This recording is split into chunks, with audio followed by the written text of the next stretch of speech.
दिसंबर के बीच में जल से रिलेटेड समस्याएं बहुत गंभीर लेवल पर आने की संभावना दिख रही है। तमिलनाडु के एरिया में जल प्रलय इसको मैं कह सकता हूँ। मंथ वाइज प्रेडिक्शन बता सकते हैं 2026 की? किसी धर्म गुरु की डेथ की बड़ी लेवल की कोई न्यूज दिखाई दे रही है 2026 के मिड में जाकर। अगले जो 70-80 दिन हुए ना, यहाँ मजहबी दंगे होने की बहुत संभावना दिख रही है। इसका विशेष रूप से जो केंद्र रहेगा वो वेस्ट बंगाल, यूपी, पंजाब। हर 10-12 दिन में कोई बुरी खबर, हर 10-12 दिन में बुरी खबर। तो आप पॉलिटिकल की क्या प्रेडिक्शन कर सकते हैं 2026 की? बीजेपी के जो टॉप लीडर्स हैं उनके ऊपर में दिख रहा है तबीयत खराब होने के चांसेस काफी दिख रहे हैं। ज्यादा तबीयत खराब दिख रही है। सूर्य का साल होने का हमें बहुत ज्यादा एडवांटेज मिलेगा। नेपाल में भी अनरेस्ट अभी पेंडिंग है, बांग्लादेश में भी शांति वहां पर भी नहीं है। फिर आप देखोगे कि वहाँ कुछ न कुछ भड़काने की संभावना ज्यादा दिख रही है और अगला विश्व युद्ध कभी हुआ तो मिडल ईस्ट ही उसका सेंटर बनेगा। अप्रैल मई के आसपास पाकिस्तान की तरफ से कुछ हो सकता है। चांसेस तो यही है कि सिंदूर 2 फिर से रिपीट हो और इस बार हुआ तो भयंकर होगा। समझो पीओके अब हमारी वाली होने के चांसेस बहुत ज्यादा दिख रहे हैं। कम से कम 2027 तक तो दिख रहा है। आपको ये प्रेडिक्शन पता कैसे लगी? इस बार जो हमने कनेक्ट किया माता काली की एनर्जी से कनेक्ट करके, साथ में सूर्यदेव की ऊर्जा। सर, नेचुरल कैलामिटीज को लेकर क्या प्रेडिक्शन है? भूकंप की संभावना, हिमालय से सटा हुआ पूरा रीजन, उत्तराखंड और ये वाला, यहाँ बहुत ज्यादा हैवी चांसेस हैं। भारत पर कोई साइबर अटैक होने वाला है ना? मार्च अप्रैल में तो बड़ा अटैक होने की संभावना, जिससे पूरे एक दिन 24 आवर से भी ज्यादा का समय पूरी फ्लाइट्स और पूरा सिस्टम ठप रहा है। 2030 तक कुछ शहर हैं जो डूब सकते हैं। पूरा मुंबई डूब जाएगा। बहुत मेजर लेवल पर बाढ़ आने के चांसेस है। नेपाल जैसा हाल किस और कंट्री का दिख रहा है? भारतीयों के लिए समय खराब दिख रहा है। प्रोटेस्ट जो नेपाल में हुए हैं ना, उसका असर इंडिया पर दिखाई दे सकता है। कल की भगवान ने अवतार ले लिया है। शंभाला में बहुत हलचल चल रही है, तो जैसे एक बहुत बड़ी तैयारी चल रही है। वो तैयारी कल की भगवान के आने की है। दिव्य आत्मा जन्म ले चुकी हैं। हेलो सर, कैसे हैं आप? जी नमस्कार, मैं ठीक हूँ, थैंक यू सर पॉडकास्ट में आने के लिए। एंड आज आप 2026 की प्रेडिक्शंस करने वाले हैं। मैं बहुत उत्सुक हूँ जानने के लिए, क्योंकि जैसे ही नया साल आता है सबको यही होता है कि जानना है क्या होने वाला है, क्या ग्लोबल इवेंट्स होने वाले हैं, इंडिया में क्या होने वाला है। हम सभी को पता है 2025 काफ़ी भारी साल रहा है और अभी भी भारी ही जा रहा है। तो 2026 में बढ़ने से पहले, क्योंकि अभी 2 महीने और बचे हैं 2025 के, सर थोड़ा ये बता दीजिए नवंबर दिसंबर में 2025 में क्या क्या होने वाला है? देखिए, सबसे पहले तो अभी फेस्टिव सीजन चल रहा है, तो इसमें ओवरऑल जो है भारत की इकोनॉमी के ऊपर जो बहुत बड़ा सवाल उठाया था ट्रंप ने कि डेड इकोनॉमी है, ज़ीरो इकोनॉमी है, उस चीज़ का बूम एक तरीके से लोग उसको उल्टा करके दिखाएंगे। मतलब बहुत बड़ा बूम आने की संभावना है। जो स्मॉल स्केल इंडस्ट्रीज़ होती हैं, एसएमई जिसको बोलते हैं, ये मीडियम स्केल इंडस्ट्री, इन पे बहुत अच्छी ग्रोथ होने की संभावना है। बहुत बड़े लेवल पर बम्पर सेल होने की संभावना है। इस बात की बहुत पॉजिटिव है ये वाले पार्ट। तो ये फेस्टिव एटमॉस्फेयर उस मामले में बहुत पॉजिटिव है। ओवरऑल देखें तो हमारे देश को, हमारी इकोनॉमी को ग्रोथ मिलेगी। एट द सेम टाइम जो डिपेंडेंसी थी बाहर की, मतलब स्पेसिफिकली जैसे हम देख रहे हैं जब से जोहो ऐप्स के बारे में ना, जैसे इन्होंने प्रचार शुरू किया, तो जब भी इन्होंने हमारे ऊपर सवाल खड़ा किया और हमें ये लगा है कि हम डिपेंडेंट हैं किसी पर, तो हमने सेल्फ डिपेंडेंट बनने की कोशिश करी। तो एक बहुत बड़ा बूम इनका देखने को मिल रहा है अभी। राइट, आराताई के बारे में सभी अब तो बहुत कॉमनली बात करने लगे हैं, जो कि कल तक बिल्कुल पता भी नहीं था किसी को ब्रांड। इसी तरीके से जोहो मेल और बाकी सब चीज़ें भी साथ साथ चले, तो एक बहुत बड़ा बूस्ट वहाँ से मिल रहा है। और इंडिया इस मामले में बहुत अच्छी ग्रोथ करने वाला है। थोड़े दिनों में और भी बहुत सारी छोटी छोटी जो कंपनियां हैं इसमें अपने अपने ऐप्स लेकर आती हुई दिखाई देंगी। तो एक अपने इससे जो ओवरऑल जो ग्रोथ ये अगले फेस्टिव सीजन के बाद, यहाँ एक तो इकोनॉमी को ग्रोथ मिली, पर एट द सेम टाइम मौसम में थोड़ा गड़बड़ तो रहेगा, डेफिनेटली रहेगा। तो अक्टूबर से दिसंबर के बीच में पानी से रिलेटेड और जल से रिलेटेड समस्याएं बहुत गंभीर लेवल पर आने की चीज जो संभावना दिख रही है। ख़ास तौर पे तमिलनाडु के एरिया में, जहाँ पर जो तटीय एरिया है ना, तो वहाँ पर, या फिर जो उत्तराखंड इत्यादि, यहाँ पर भी बहुत ज़्यादा चांसेस दिख रहे हैं कि अभी भी बाढ़ जैसी स्थिति जो है वो पुनः आ रही है और आ सकती है अभी भी। तो जैसी स्थिति अब तक हमने देखी थी, हालांकि इतना टाइम बीत चुका है, अभी तो हम बिल्कुल ठंड में हैं, तो संभावना तो नहीं दिखती, बट फिर भी हमें लग रहा है, जो हमें दिखाई दे रहा है, तो वो जो दिख रहा है कि वहाँ पर बहुत ज़्यादा बारिश की संभावना बहुत ज़्यादा दिखाई दे रही है अभी भी। तो मिनी जल प्रलय इसको मैं कह सकता हूँ, तो ऐसी संभावना दिख रही है। एक चीज़ और जो है, स्टॉक मार्केट बहुत बुरी तरह से फ्लक्चुएट कर रही है और करेगी। दिसंबर में आते आते आप देखेंगे कि यूएसए में एक बहुत मेजर जो है वहाँ की स्टॉक मार्केट में बहुत बड़ा डाउनफॉल जाने वाला है, उसका इम्पैक्ट इंडिया पे पड़ेगा और सारे ओके। वर्ल्ड पे पड़ेगा। तो जो स्टॉक मार्केट है बुरी तरह से फ्लक्चुएट करे, तो लोग कोई भी इन्वेस्टमेंट करे तो बड़ा ध्यान से करे। ओके। इस बात को अच्छा। बहुत ध्यान रखने की ज़रूरत है। दूसरा जो है, गोल्ड के बारे में हम लोगों ने जैसे बोला था 1 लाख क्रॉस करेगा, देखो अब 1 लाख से अभी 1,22,000 के आसपास हाँ। है। अब ये 1.5 लाख तक जाने की उम्मीद है मार्च अप्रैल तक, ये ओके। जाएगा और आगे बढ़ेगा अभी।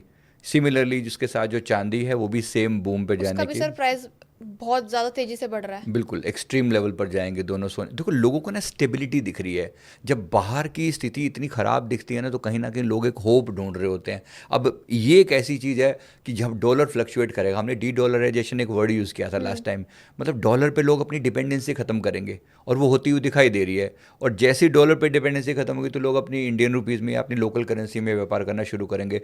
उस सब का अल्टरनेटिव कोई तो कॉमन करेंसी होनी चाहिए ना, उस सब का अल्टरनेटिव सोना है, जो जो गोल्ड है। इसीलिए गोल्ड में कहीं ना कहीं गवर्नमेंट भी इंटरेस्ट अपनी दिलचस्पी दिखा रही है, और लोकल लोग भी अपनी दिलचस्पी दिखा रहे हैं। उनको ये दिख रहा है कि चीज़ें होने के बहुत ज़्यादा चांसेस हैं, कि एक स्टेबिलिटी है यहाँ पर। दूसरा जो है, ठंड जो है इस बार जो ओवरऑल है वो एक्सट्रीम लेवल पर दिख रही है, बहुत ज़्यादा। सर मतलब अभी से स्टार्ट हो गई है अभी वो। से स्टार्ट हो गई है, तो हड्डियाँ कपाने देने वाली जो ठंड है ना, वो एक्सट्रीम लेवल पर आती दिख रही है। और ऐसे ऐसे एरियो में आप बर्फबारी देखेंगे जहाँ अभी तक कभी संभावना ही नहीं दिखी थी। मतलब राजस्थान जैसी जगहों पर भी कहीं ना कहीं जगहों पर थोड़ी बहुत बर्फबारी आपको दिखाई देगी। अच्छा। इवन पंजाब के भी कुछ एरियाज में जो थोड़े से हिली एरिया टाइप के जो होते हैं, या फिर जो एक्सट्रीम वो वेदर वाले, यहाँ पर आपको सब जगह पर बर्फबारी की बहुत ज़्यादा संभावना दिख रही है। एक जो और खतरनाक चीज़, जो ख़राब चीज़ बहुत ज़्यादा दिख रही है, इन चीज़ पॉजिटिव चीज़ों के बीच में जो बहुत ख़राब चीज़ दिख रही है, अगले जो 70-80 दिन हुए हैं ना, यहाँ मतलब सोशल लेवल पर अनरेस्ट होने की, मतलब जो मजहबी दंगे इत्यादि होने की बहुत संभावना दिख रही है। और उसका विशेष रूप से जो केंद्र रहेगा वो वेस्ट बंगाल, यूपी, पंजाब, ये 3 तो मुख्य रहेंगे। कुछ अनरेस्ट जो है वो महाराष्ट्र में भी हो सकता है, ऐसा दिख रहा है। यानी कि सबसे ज़्यादा प्रभावित जो पार्ट दिख रहा है वो वेस्ट बंगाल है, कि ओके। कुछ ना कुछ अभी भयंकर वाला अनरेस्ट जो है ना, कुछ क्रिएट होगा वहाँ पर। नवंबर 2025 से दिसंबर 2025 के बीच में। यस, ये अभी के टाइम पीरियड की बात कर रहा हूँ। ये अभी और ज़्यादा इसकी बहुत ज़्यादा पॉसिबिलिटी दिख रही है। मतलब जैसे जेनजी प्रोटेस्ट जो नेपाल में हुए हैं ना कहीं उसका असर जो है इंडिया पर इस रूप में दिखाई दे सकता है। हालांकि फिर भी मैं फिर कह रहा हूँ, गवर्नमेंट बहुत अलर्ट है, बहुत अलर्ट है। उनको पता है, अभी किसी न्यूज़ में भी मैं देख रहा था कि वो पूरी तैयारी के साथ बैठे, उन्होंने पूरी बटालियन बना ली है, ये जानते हुए कि जेनजी प्रोटेस्ट हो सकते हैं। तो स्टूडेंट्स को भड़काना उनके लिए बहुत आसान है।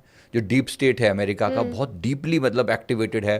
देखो खुन्नस तो उनको है, हाँ। भारत से बहुत डीप अच्छे वाली खुन्नस है। उनको ये पता है कि कल तक जिसका नाम भी नहीं था, आज वो देश हमारे सामने ऐसे आंखें उठाकर खड़ा हुआ है ना, और झुकने को तैयार नहीं है किसी भी कीमत पर। ट्रंप ने अपनी एड़ी चोटी का जोर लगा लिया, किसी भी लेवल पर हम नहीं झुके हैं, और आगे कोई संभावना दिखती नहीं। अब तो ये संभावना है कि वो झुक जाएगा। इस बात की पूरी हाँ। पूरी पॉसिबिलिटी है कि ट्रंप अपनी चीज़ों को बिल्कुल यू टर्न लेगा और वापस हमारी टर्म्स पे एक्सेप्ट करेगा चीज़ों को। देखो चाइना पे उसने फिर भयंकर टैरिफ लगा दिया, 30 पहले था, 100 और लगा दिया, 130%। पर चाइना को कतई असर नहीं होता दिखता, वो अपनी अपने लेवल पर चीज़ें करेगा। सिमिलरली अब इंडिया को, ये लोगों को समझ में आ रहा है कि ये दो कंट्री कैसे आंख में आंख डाल के देखते हैं यूएसए की।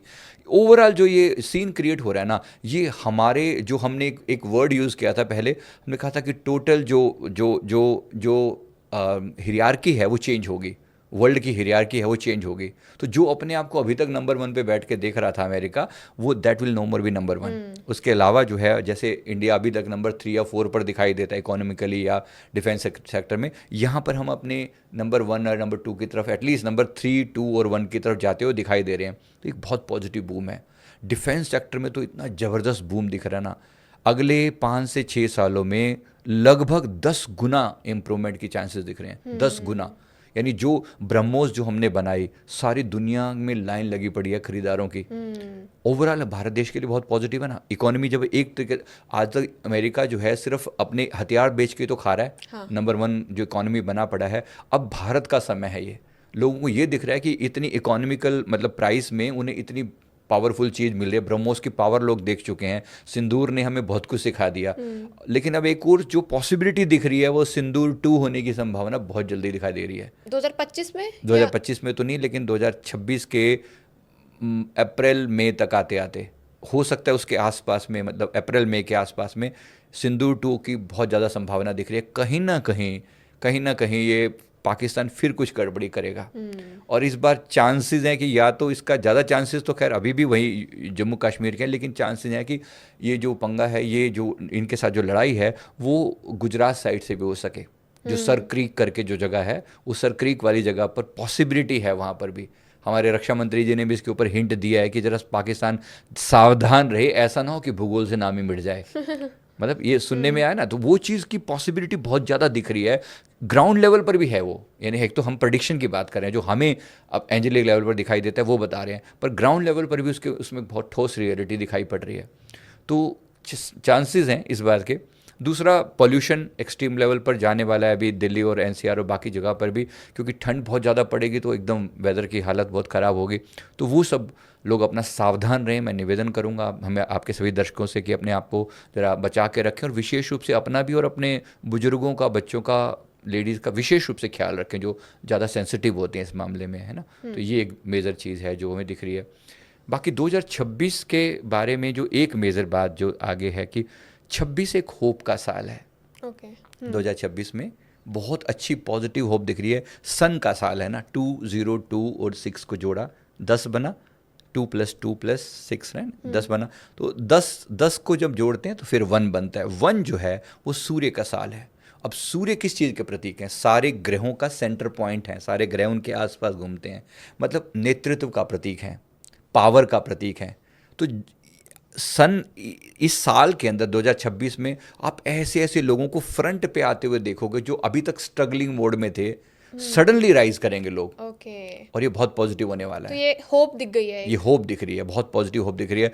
ठीक वैसे ही जैसे एक तूफान के बाद फिर एकदम से शांति होती है ना, ये एक देखो, मैं ये नहीं कह रहा हूँ कि चीज़ें शांत रहेंगी 2026 में, ऐसा नहीं कह रहा हूँ, बिल्कुल भी नहीं कह रहा हूँ। पर ये है कि कंपेरेटिवली जितना झगड़ा हमने इस समय मंगल के समय में देखा, दंगल देख लिया। हर दूसरे दिनों में है ना, जो मंगल का दंगल सभी ने देखा है ना, तो हर 10-12 दिन में कोई बुरी खबर, हर 10-12 दिन में बुरी खबर।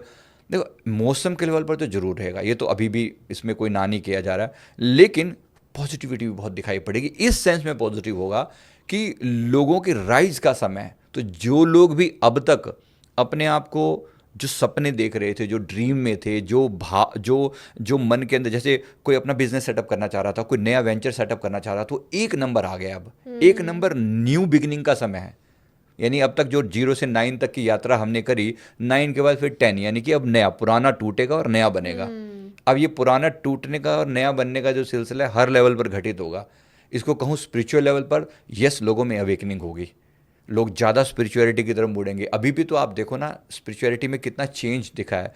जो अब तक लोग बिल्कुल छुपे हुए बैठे थे किसी गुफाओं में या इवन हिमालयज़ में, अब देखो लोग कैसे ओपनली आकर बात कर रहे हैं अपने अपने टॉपिक्स के बारे में। हम कितने सारे प्रवचन सुन पाते हैं, है ना। सर स्पिरिचुअलिटी में तो एक शिफ्ट देखा ही है हमने, आई थिंक 1-2 सालों से यूथ में इतना चेंज आया है। अभी जो कुंभ हुआ है, महाकुंभ हुआ है, यूथ बढ़ चढ़कर उसमें हम यूथ आए हैं, हिस्सा लिया है, तो बहुत अच्छा लगा देखकर। राइट। अब जो माघ का महीने में माघी स्नान होता है प्रयागराज में, ये भी बहुत बड़े लेवल पर जाएगा, देखना डबल या ट्रिपल भीड़ जुटने वाली है इस बार। जो 14 अक्टूबर के आसपास, 14 जैन के आसपास जो रहता है, उसमें बहुत ज़्यादा भीड़ जुटने वाली, अच्छे वाली। तो पूरे चांसेस हैं ये भी एक और यूथ बूस्टर हो जाएगा एक तरीके से। तो स्पिरिचुअलिटी के लेवल पर बहुत बड़ा चेंज है। सोसाइटी में भी आप एक वैसा, जब मैंने पिछली बार मंगल के टाइम में मैंने बोला था कि रिश्ते बड़े टूटने की संभावना है, और सच में हम लोगों ने कितने खराब रिश्ते देखे हर लेवल पर, है ना। कंट्रीज़ के लेवल पर अमेरिका जैसा जो हमारा नज़दीक से नज़दीक दोस्त है, वो दुश्मन बन बैठा, सिचुएशन ऐसी पैदा हो गई ना। अब यही चीज़ें फिर जुड़ने की संभावना है। एक नंबर आ गया है, एक नंबर अवेकनिंग देता है। यानी कोई व्यक्ति या तो आपके साथ जुड़ा है तो वो और अच्छे से जुड़ा रहेगा, या वो सदा के लिए आपके जीवन से गायब हो जाएगा। मतलब एक चेंज ओवरऑल आप देखोगे। और कुछ लोग अभी जो मेरे से जैसे कंसल्टेशन लेते हैं पर्सनल, तो मैं उनको बोलता हूँ कि भाई, जैसे कह रहे हैं कि मेरे परिवार में मेरे पार्टनर के साथ बहुत अच्छी नहीं बन पा रही है, मैं कह रहा हूँ 2-3 महीने और रुक जाओ, जनवरी से आपके जीवन में कुछ चेंज ओवर होगा। या तो वो व्यक्ति आपके जीवन में हमेशा के लिए टिक जाएगा, अच्छा हो जाएगा, अपनी गलतियों को दूर करके एक नई शुरुआत हो जाएगी, या वो सदा के लिए चला जाएगा। तो कहीं एक तरफ जरूर होगा एक ये चीज़। और दूसरी तरफ आप ये देखना, नए नए सेक्टर बूम करेंगे। जैसे अभी हमने कहा ना, एप्लीकेशन सेक्टर जो एकदम से डम पड़ा हुआ था, अब इसमें जो है ऐप्स आने के बाद बहुत ज़्यादा चेंज आपको दिख रहा है। डिफेंस सेक्टर में चेंज, मैंने कहा ओवरऑल जो SME सेक्टर होता है, small scale medium scale industry जो होती है, इसमें बहुत बड़ा बूम दिखाई पड़ेगा। यानी जो जो ट्रंप ने आंख दिखाई थी ना हमारे भारत देश को, ये कहकर कि तुम्हारी डेड इकोनॉमी है, आज वही इकोनॉमी 6.5 6.8 की ग्रोथ रेट के साथ हम वर्ल्ड की सबसे नंबर 1 है इस मामले में हम, है ना। कहाँ पूरे वर्ल्ड की जो स्थिति है 3.2 पर है और हम 6.8 के आसपास में जा रहे हैं। 3.2 मतलब वर्ल्ड की जो ग्रोथ रेट है उसकी बात कर रहा हूँ मैं। तो कितना बड़ा चेंज ओवरऑल देखो। तो इंडिया के बूम का समय है। दूसरी साथ में सनातन धर्म की जो ओवरऑल ग्रोथ हो रही है ना इस समय में होगी, वो बहुत बेहतरीन होने वाली है, बहुत ही बेहतरीन। ऐसी ऐसी जगहों से सनातन का नाम सुनने में आएगा जिन कंट्रीज में कभी नामो निशान नहीं था, वहाँ भी लोग, बहुत से कंट्री जो है कंट्री के कंट्री कन्वर्ट होंगे धीरे धीरे करके, आप देखना। तो ये सनातन के राइज का समय है। तो एक होप दिखाई दे रही है लोगों के लेवल पर, मन के लेवल पर। अच्छा, एक नंबर एंजेलिक नंबर कहें तो एंजेलिक नंबर में एक नंबर अगर रिपीट होता है किसी व्यक्ति को, इसका मतलब ये होता है कि जो सपने तुम अभी तक देख रहे थे ना उनको साकार करने का समय आ गया। जैसे 11-11 बोलते हैं, जैसे 11-11 बोलते हैं। तो 2026 में समझो सपने साकार करने का समय है। तो जो व्यक्ति कुछ बड़ा करने की ड्रीम देख रहे थे ना, अब टाइम है, गेट रेडी। एंड जो ये पॉडकास्ट देख रहे हैं, आई थिंक अभी 2 महीने स्टार्टिंग कर दो, हाँ, फिर 2026 में वो बूम हो जाएगा। बूम हो जाएगा बहुत, और नए नए चेहरे दिखाई देंगे। एक चीज जो सूर्य के साथ जुड़ी हुई है ना, सूर्य फेम दिलवाते हैं, नेम एंड फेम दिलवाते हैं। आप देखना जो चेहरे अभी तक एकदम टॉप पर थे ना कहीं उनको डिमिनिश होता हुआ देखोगे, और जो नए नए चेहरे वहाँ पर अपीयर होते हुए देखेंगे, किसी भी इंडस्ट्री में क्यों ना हो, चाहे वो पॉलिटिक्स क्यों ना हो और चाहे वो सेलिब्रिटी के लेवल पर, बॉलीवुड के लेवल पर, आप देखो नए नए चेहरे अपीयर होंगे। सेम क्रिकेट के लेवल पर बहुत बहुत कुछ डिफरेंट दिखाई पड़ेगा। तो बहुत इस मामले में एक पॉजिटिविटी है, एक होप है। सूर्यदेव का साल है। मैं निवेदन करता हूँ सुबह उठकर सूर्यदेव को भी से जल कर अर्पित करना शुरू कर दो।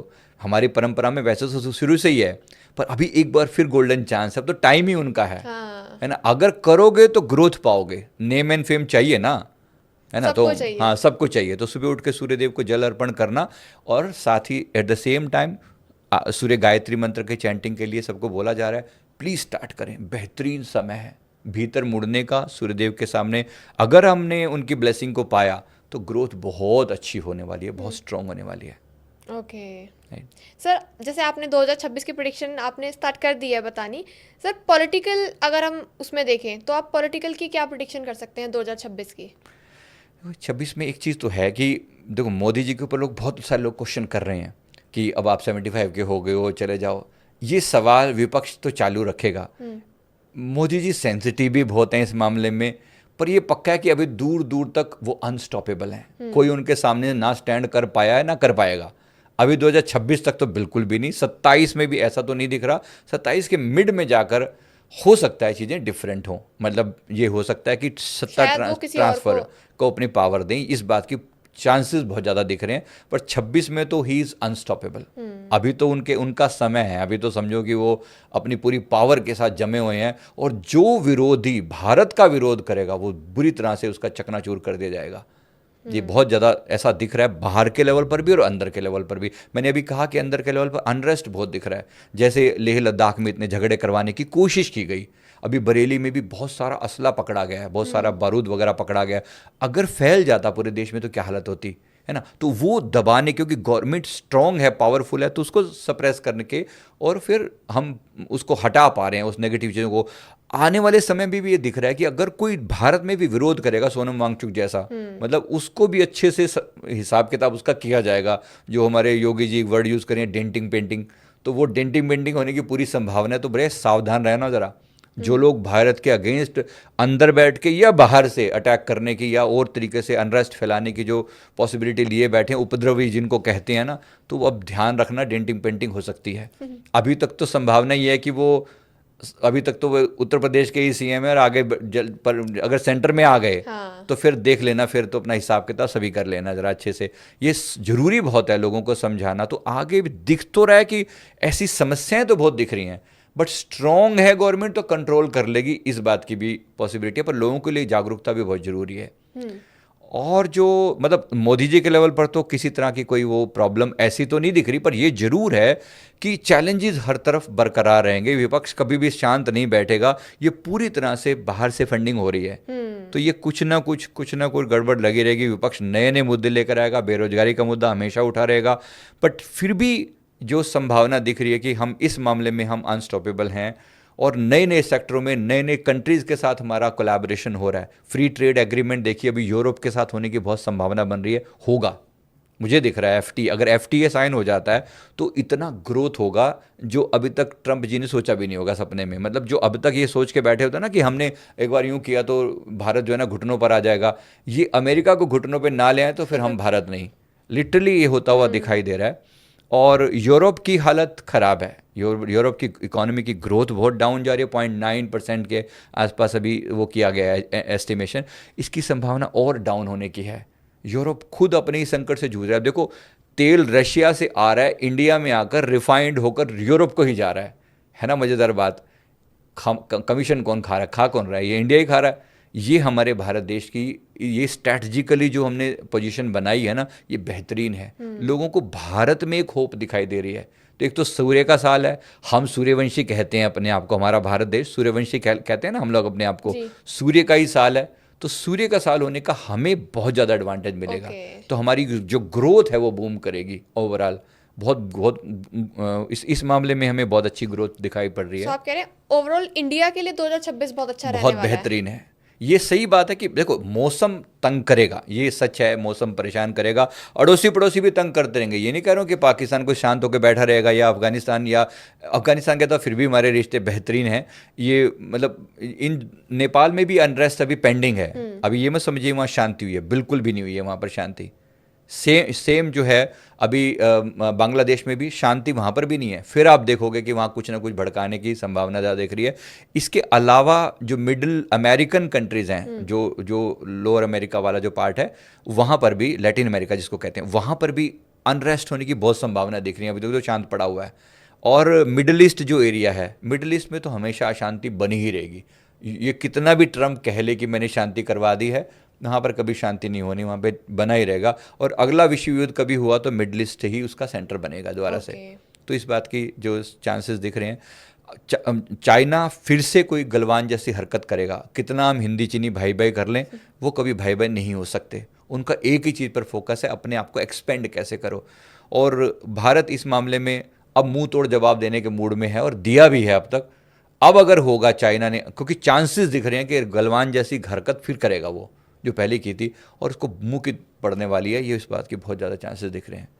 सर, जैसे आपने अभी चाइना की बात करी, आपने थोड़ी देर पहले बताया था कि अप्रैल मई के आसपास पाकिस्तान की तरफ से कुछ हो सकता है। सर, इसके बारे में थोड़ा बताइए क्या? देखो, चांसेस तो यही है कि ये सिंदूर 2 फिर से रिपीट हो, और इस बार हुआ तो भयंकर होगा। मतलब भयंकर इस हद तक होगा कि अब हम बिल्कुल जो समझो POK अब हमारी वाली होने के चांसेस बहुत ज़्यादा दिख रहे हैं। पर इतनी तुरंत होगा नहीं होगा ये एकदम से मैं नहीं कह सकता, क्योंकि POK दिख तो रहा है कि POK भारत का हिस्सा बन रहा है, कम से कम 2027 तक तो दिख रहा है। लेकिन अभी तुरंत हो पाएगा ये नहीं है। कि अभी है कि एक बार अच्छे से मुंह की खाएगा पाकिस्तान, ये बिल्कुल क्लियर कट है। मतलब आप कह रहे हैं कि पाकिस्तान की तरफ से कोई हरकत दिख रही है, आपको वो करेगा? डेफिनेटली होगी, कुछ तो करेगा। और लड़ाई होने के पूरे चांसेस हैं, भयंकर। और ये सिंदूर 1 से सिंदूर 2 मल्टीप्लाई होगा, कई गुना ज़्यादा स्ट्रॉन्ग होगा, पावरफुल रिप्लाई होगा, इतना कि पाकिस्तान उसके बाद उठ नहीं पाएगा।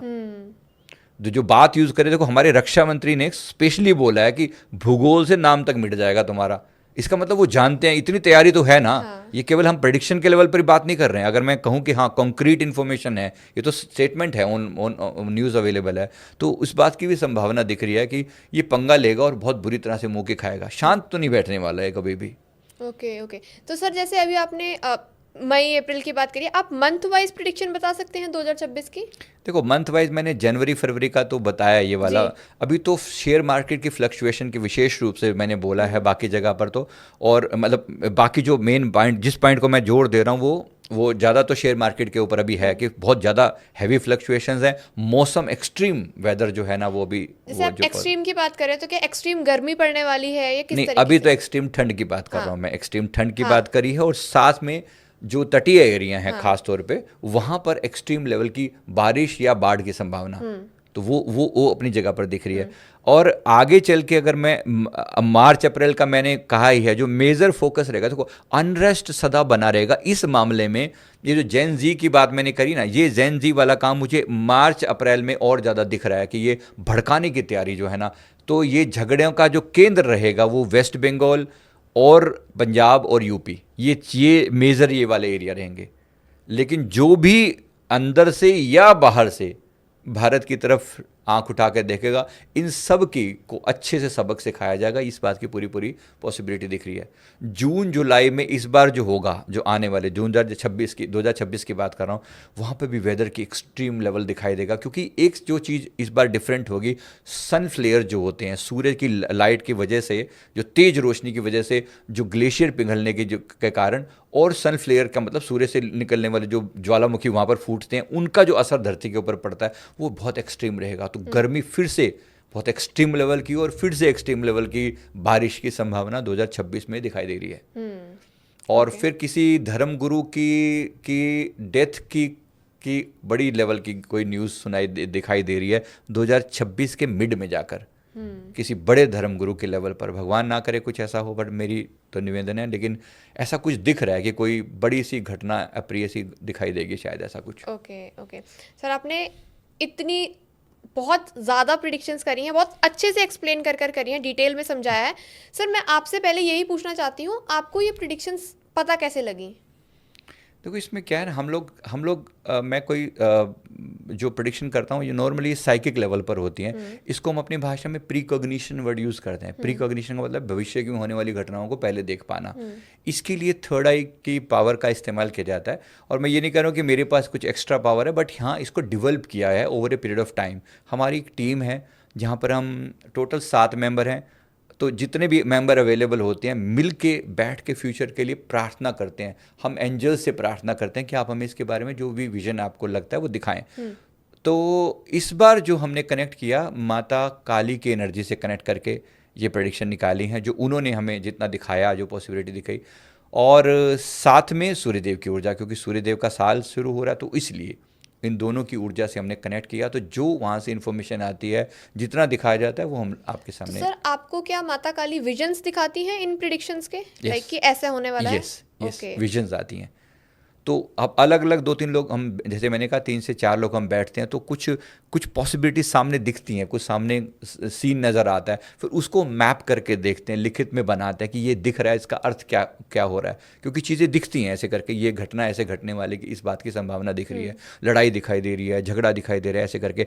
कभी कभी टाइमिंग प्लस माइनस हो जाती है इसी चक्कर में, क्योंकि वो एग्जैक्ट टाइमिंग यहाँ दिख रहा है कि हाँ गर्मी का समय है और ये घटना घट रही है, तो उसको थोड़ा मैपिंग करनी पड़ती है अपने लेवल पर।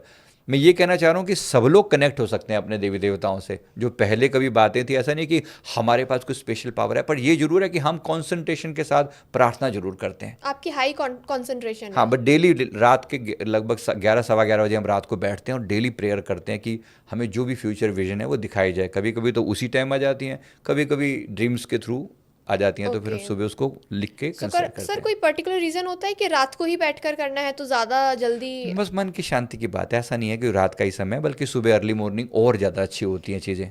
तो सर आप ये बता दीजिए ऑडियंस को कि अगर वो खुद से चाहें फ्यूचर देखना, तो वो क्या प्रोसेस करें तो वो खुद से जान सकते हैं? देखो, थर्ड आई की पावर पर काम करना शुरू करें।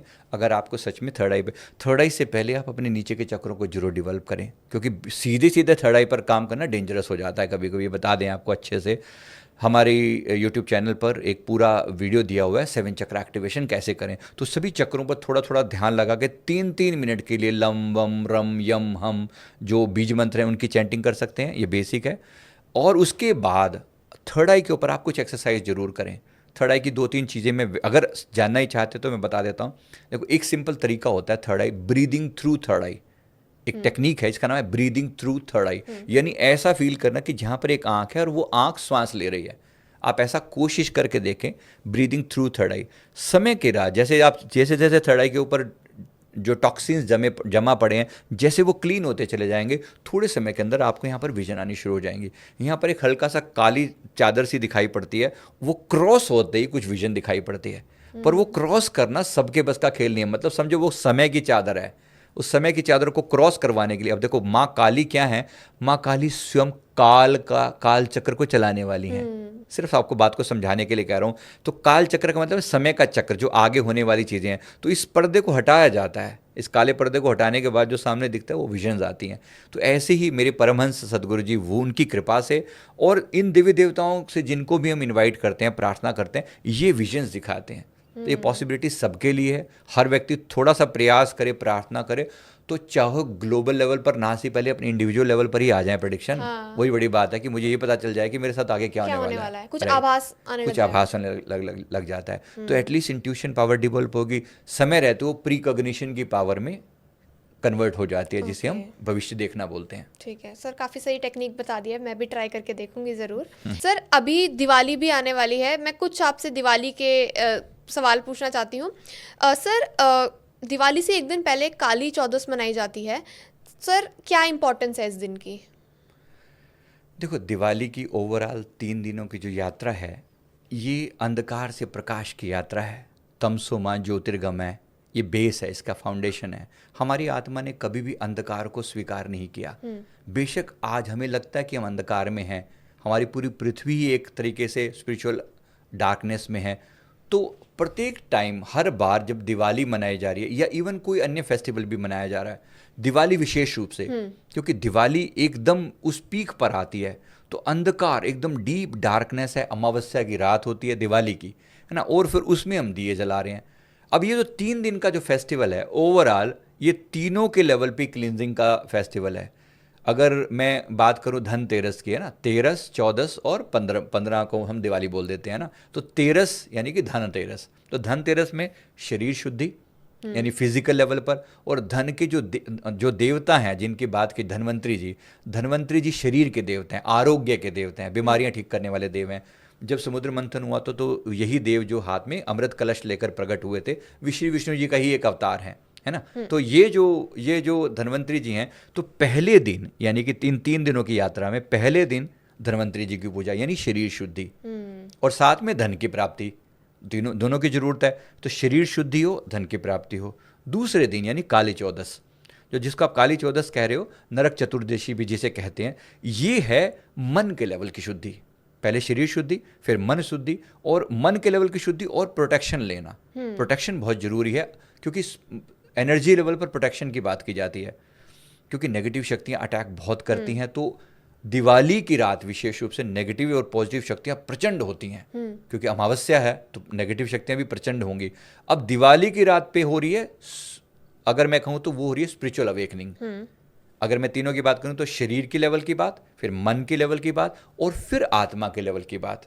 यानी दिवाली जो है वो आत्मा की ब्राइटनेस के लिए, दिवाली आत्मा को अवेकन करने के लिए एक त्योहार बना। तो उसमें जो काली चौदस है वो उससे एक दिन पहले, जो कि मन की शुद्धि और प्रोटेक्शन की बात कर रहा है। तो काली चौदस का मतलब हम विशेष रूप से मेरे मन का अंधकार मिट जाए और मैं तैयार हो सकूं स्पिरिचुअल अवेकनिंग के लिए, जो कि दिवाली की रात घटित हो सकती है।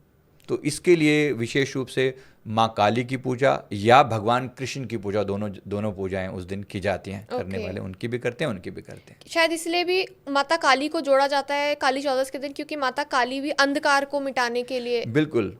अब एक बड़ी मजे की बात है कि श्री कृष्ण जी का और माँ काली का दोनों का बीज मंत्र क्लीं है ना। ओम क्लीं कालिकाय नमः, ओम क्लीं क्लीं कृष्णाय नमः, ये भी सुना ही होगा, है ना आपने। तो दोनों का एक बड़ा मजेदार है कि जो बीज मंत्र है क्लीं में 2 बातें हैं। एक है क्लीं आकर्षण पैदा करता है, अट्रैक्शन पैदा करता है, और एक क्लीं है विनाश करता है। तो माँ काली और श्री कृष्ण एक ही एनर्जी की मैस्कुलिन और फेमिनिन फॉर्म है।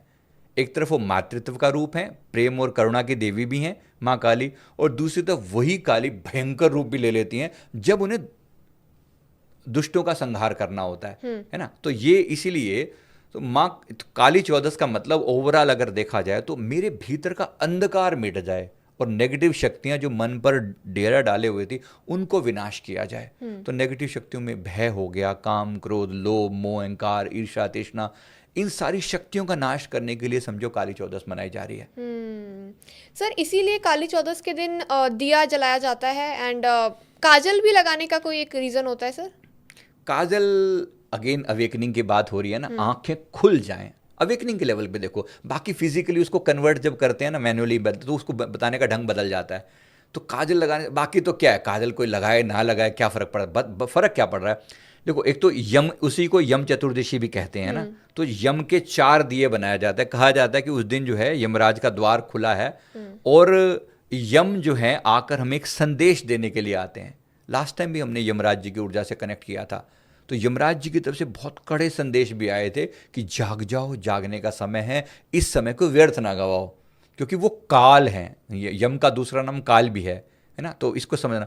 काल, काली, काल जो वर्ड बना है वो भी काली, काल का मतलब समय है, यानी काली चौदस, यानी समय का एक्सट्रीम लेवल है वहाँ पर। तो उसको अगर हम वैसे कैलकुलेट करके देखें, ओवरऑल जो है ये अपने शुद्धिकरण का समय है, मन के शुद्धिकरण का बेहतरीन है।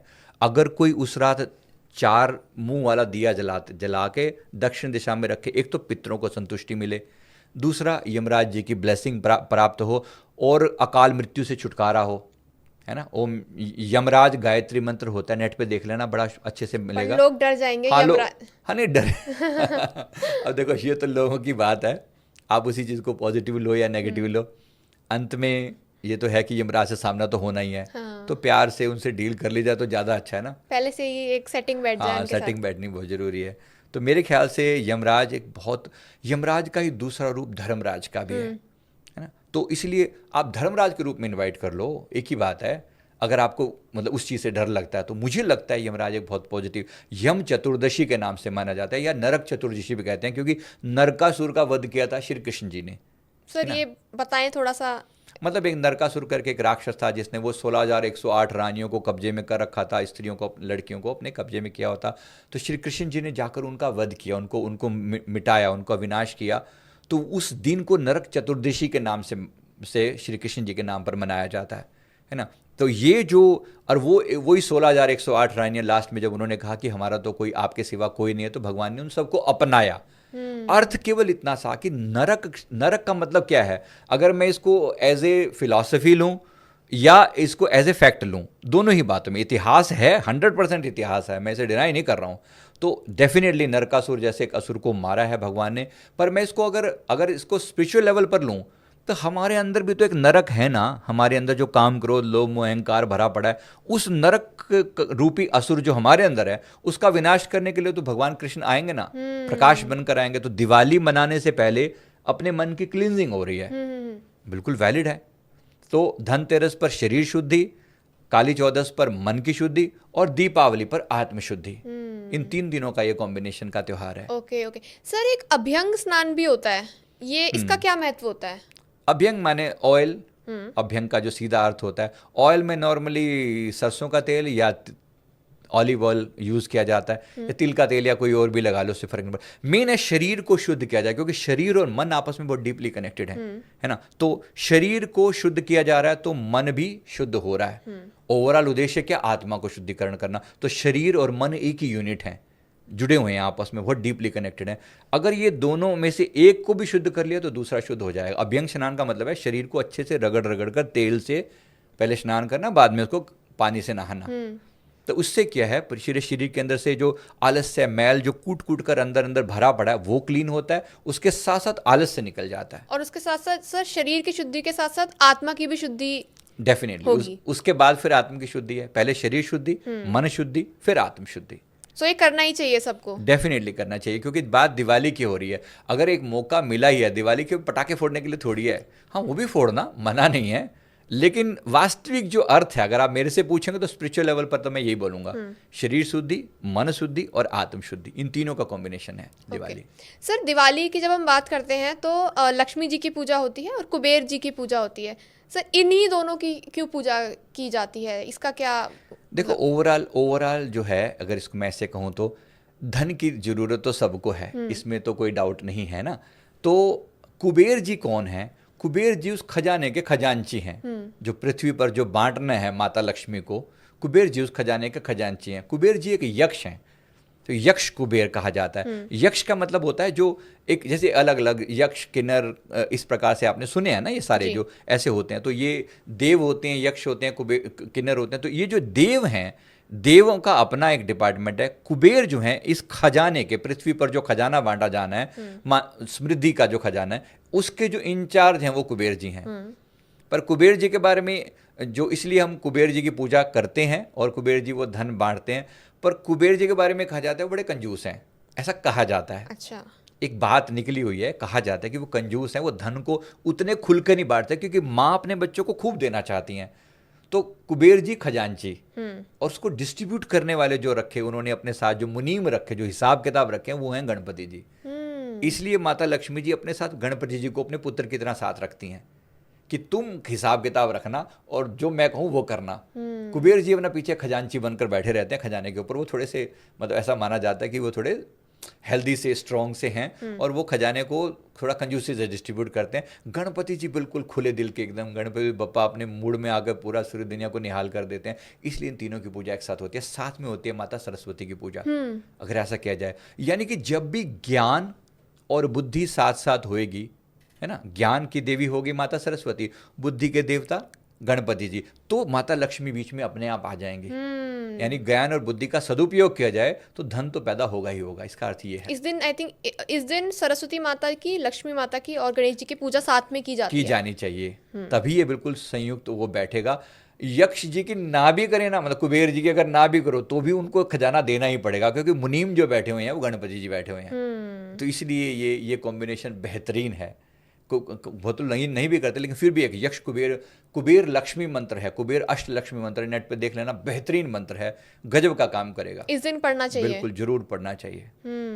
ओके सर, एक श्री यंत्र भी होता है, वो आई थिंक दिवाली की पूजा में ही यूज होता है, ये आप बताएंगे क्या होता है, क्या इंपॉर्टेंस होती है? श्री यंत्र बहुत गजब का एक यंत्र है, एक ऐसा पावरफुल ज्योमेट्री है जो पूरे ब्रह्मांड की ऊर्जा को रिप्रेजेंट करती है।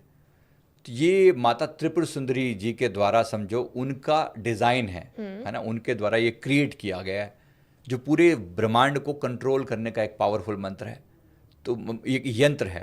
तो इस समय इसकी स्थापना करना, पर ये सिस्टमेटिक होनी चाहिए, केवल आप अपनी मर्जी से एकदम से नहीं कर सकते।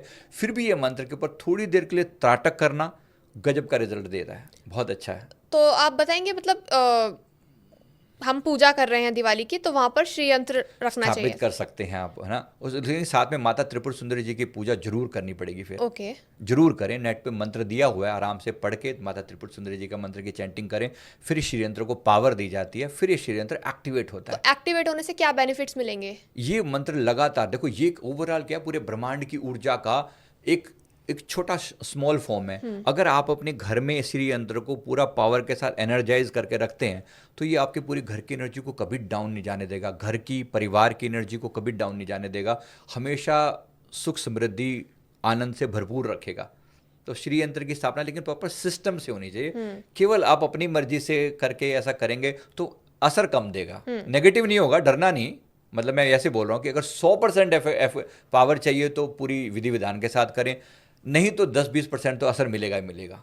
मतलब यंत्र में इतनी शक्ति होती है? इतनी शक्ति तो है, बहुत पावरफुल है, बहुत गजब का है। पूरे 64 योगिनियाँ, 64 भैरव, सबकी पावर एक साथ रखी गई है इसके अंदर। पूरा ब्रह्मांड का एक संचालित रूप है ये, बहुत गजब की पावर है श्री यंत्र की। ओके सर, दिवाली की बात होती है, सबके माइंड में अयोध्या नगरी आती है। सर, अयोध्या में दिया जलाने की क्या इम्पोर्टेंस है? देखो, अयोध्या एक, समझो ना, हम सबकी कलेक्टिव कॉन्शियसनेस वहाँ पर जुड़ी हुई है। जब राम मंदिर की बात आ रही है, वो किसी का पर्सनल थोड़ी है। मेरा, अगर मैं कहूँ कि वो मेरा है, वो आपको, क्या वो आपका है, या वो हमारे पूरे देश का या पूरे सनातन का है, तो हमारे सनातन का एक आधार रखा गया है, वाई नॉट? तो क्यों ना हो। पहली बात तो श्री राम का अयोध्या में आगमन हुआ था, है ना, एक तो वो बेसिक वो वाली, जिसके लिए दिवाली का विशेष परंपरा है। पर क्या वो अयोध्या हमारे हृदय के अंदर नहीं है? क्या राम मंदिर जो है केवल वहीं स्थापित हुआ है, यहाँ नहीं स्थापित हुआ? यहाँ भी स्थापित हुआ है। वास्तव में सनातन के उदय की नींव रख दी गई है, यहाँ पर दोबारा से पुनरुत्थान की नींव रख दी गई है। तो अब समय है हम कलेक्टिव कॉन्शियसनेस के साथ, मतलब ओवरऑल, अगर मैं हम चलो फिजिकली सब लोग अयोध्या जाके दिया जला पाएं, जरूरी नहीं है, पर हम सबकी कलेक्टिव कॉन्शियसनेस वहाँ पर जुड़ जाए, तो एक तरीके से हम सनातन का दिया जला रहे हैं। घर पे ही सही, अयोध्या को समर्पित करते हुए, श्री राम मंदिर को समर्पित करते हुए अपने घर में एक दिया अवश्य जलाएं, ताकि हमारी सबकी कलेक्टिव कॉन्शियसनेस एक्टिवेट हो सके और सनातन का उदय हो सके। आगे आने वाला समय सनातन का है, सनातन के उत्थान का समय है, हमारे विश्व गुरु बनने का समय है, और होना ही चाहिए, होगा, जरूर होगा। पूरा वर्ल्ड एक बार अच्छे से कान खोल कर सुन ले, ये देश, ये भारत हमारा सदा से विश्व गुरु था, विश्व गुरु है और रहेगा, लेकिन एक समय आता है जब अपनी पीक पर पहुंचती है कोई चीज़, तो वो समय अब आ रहा है। ओके। सर, काली चौदस के दिन हनुमान जी की पूजा भी करी जाती है, और वो किस तरीके से सुरक्षा देती है एक इंसान को देखो, नेगेटिव शक्तियाँ डेफिनेटली प्रभावशाली होती हैं, है ना। इस दिन? मतलब ओवरऑल कहें तो, ओवरऑल क्योंकि अमावस्या आ रही है ना, अमावस्या, दिवाली मतलब अमावस्या, तो अमावस्या एक नेगेटिव जोन में आती है, क्योंकि नेगेटिव चीज़ें बहुत ज़्यादा, अमावस्या में हम पितरों से कनेक्ट करते हैं आमतौर पे, है ना, तो वो सारी बातें तो हैं ही सही। तो जब जब नेगेटिव चीज़ें आएंगी तो हनुमान जी की याद तो आनी आनी है, स्वाभाविक सी बात है। हनुमान जी प्रोटेक्शन के देवता हैं, नेगेटिव शक्तियों से रक्षा करने के लिए 4 देवता मुख्य हैं। इनमें माता काली, महाकाल भैरव, और विशेष रूप से ये हनुमान जी हमारे, और भगवान नरसिंह, इन चारों, मतलब ओवरऑल इनकी शक्तियां जो है ना मोस्ट पावरफुल हैं जो इस समय काम कर रही हैं। साथ में बगलामुखी माता, अगर मैं कहूँ तो बहुत, ये इस समय मोस्ट एक्टिव हैं। तो जिनको भी नेगेटिविटी ज़्यादा तंग करती हो, हमेशा इन 4-5 महाशक्तियों की शरण में जाते हैं। तो ये रात को हनुमान जी को बुलाना या माता महाकाली को बुलाना, दोनों बिल्कुल परफेक्ट है। मेन मकसद है अपनी सिक्योरिटी, अपनी सुरक्षा का इंतजाम करना। आई थिंक तो इस दिन बहुत ज़्यादा लोग वो भी करते हैं, रिचुअल्स भी करते हैं, चौराहों पर जाकर। तो वो गलत है। वो कम से कम, वो क्या है ना, अपनी प्रॉब्लम किसी दूसरे के सर पे लग जाए, ऐसा ना करके अगर आप सच में कोई व्यक्ति करना चाहे तो इस रात को मेरे ख्याल से नवाण मंत्र जो है, ओम ऐं ह्रीं क्लीं चामुंडाय विचे, इसकी 9 माला की चैंटिंग जरूर की जानी चाहिए, मुझे ऐसा लगता है। इस मंत्र ने गजब के रिजल्ट दिए हैं, मतलब गजब के, बहुत ही पावरफुल रिजल्ट दिए हैं। या फिर ओम क्रीम कालिकाय नमः, या फिर ओम हंग हनुमते रुद्रात्मकाय होम फट स्वाहा।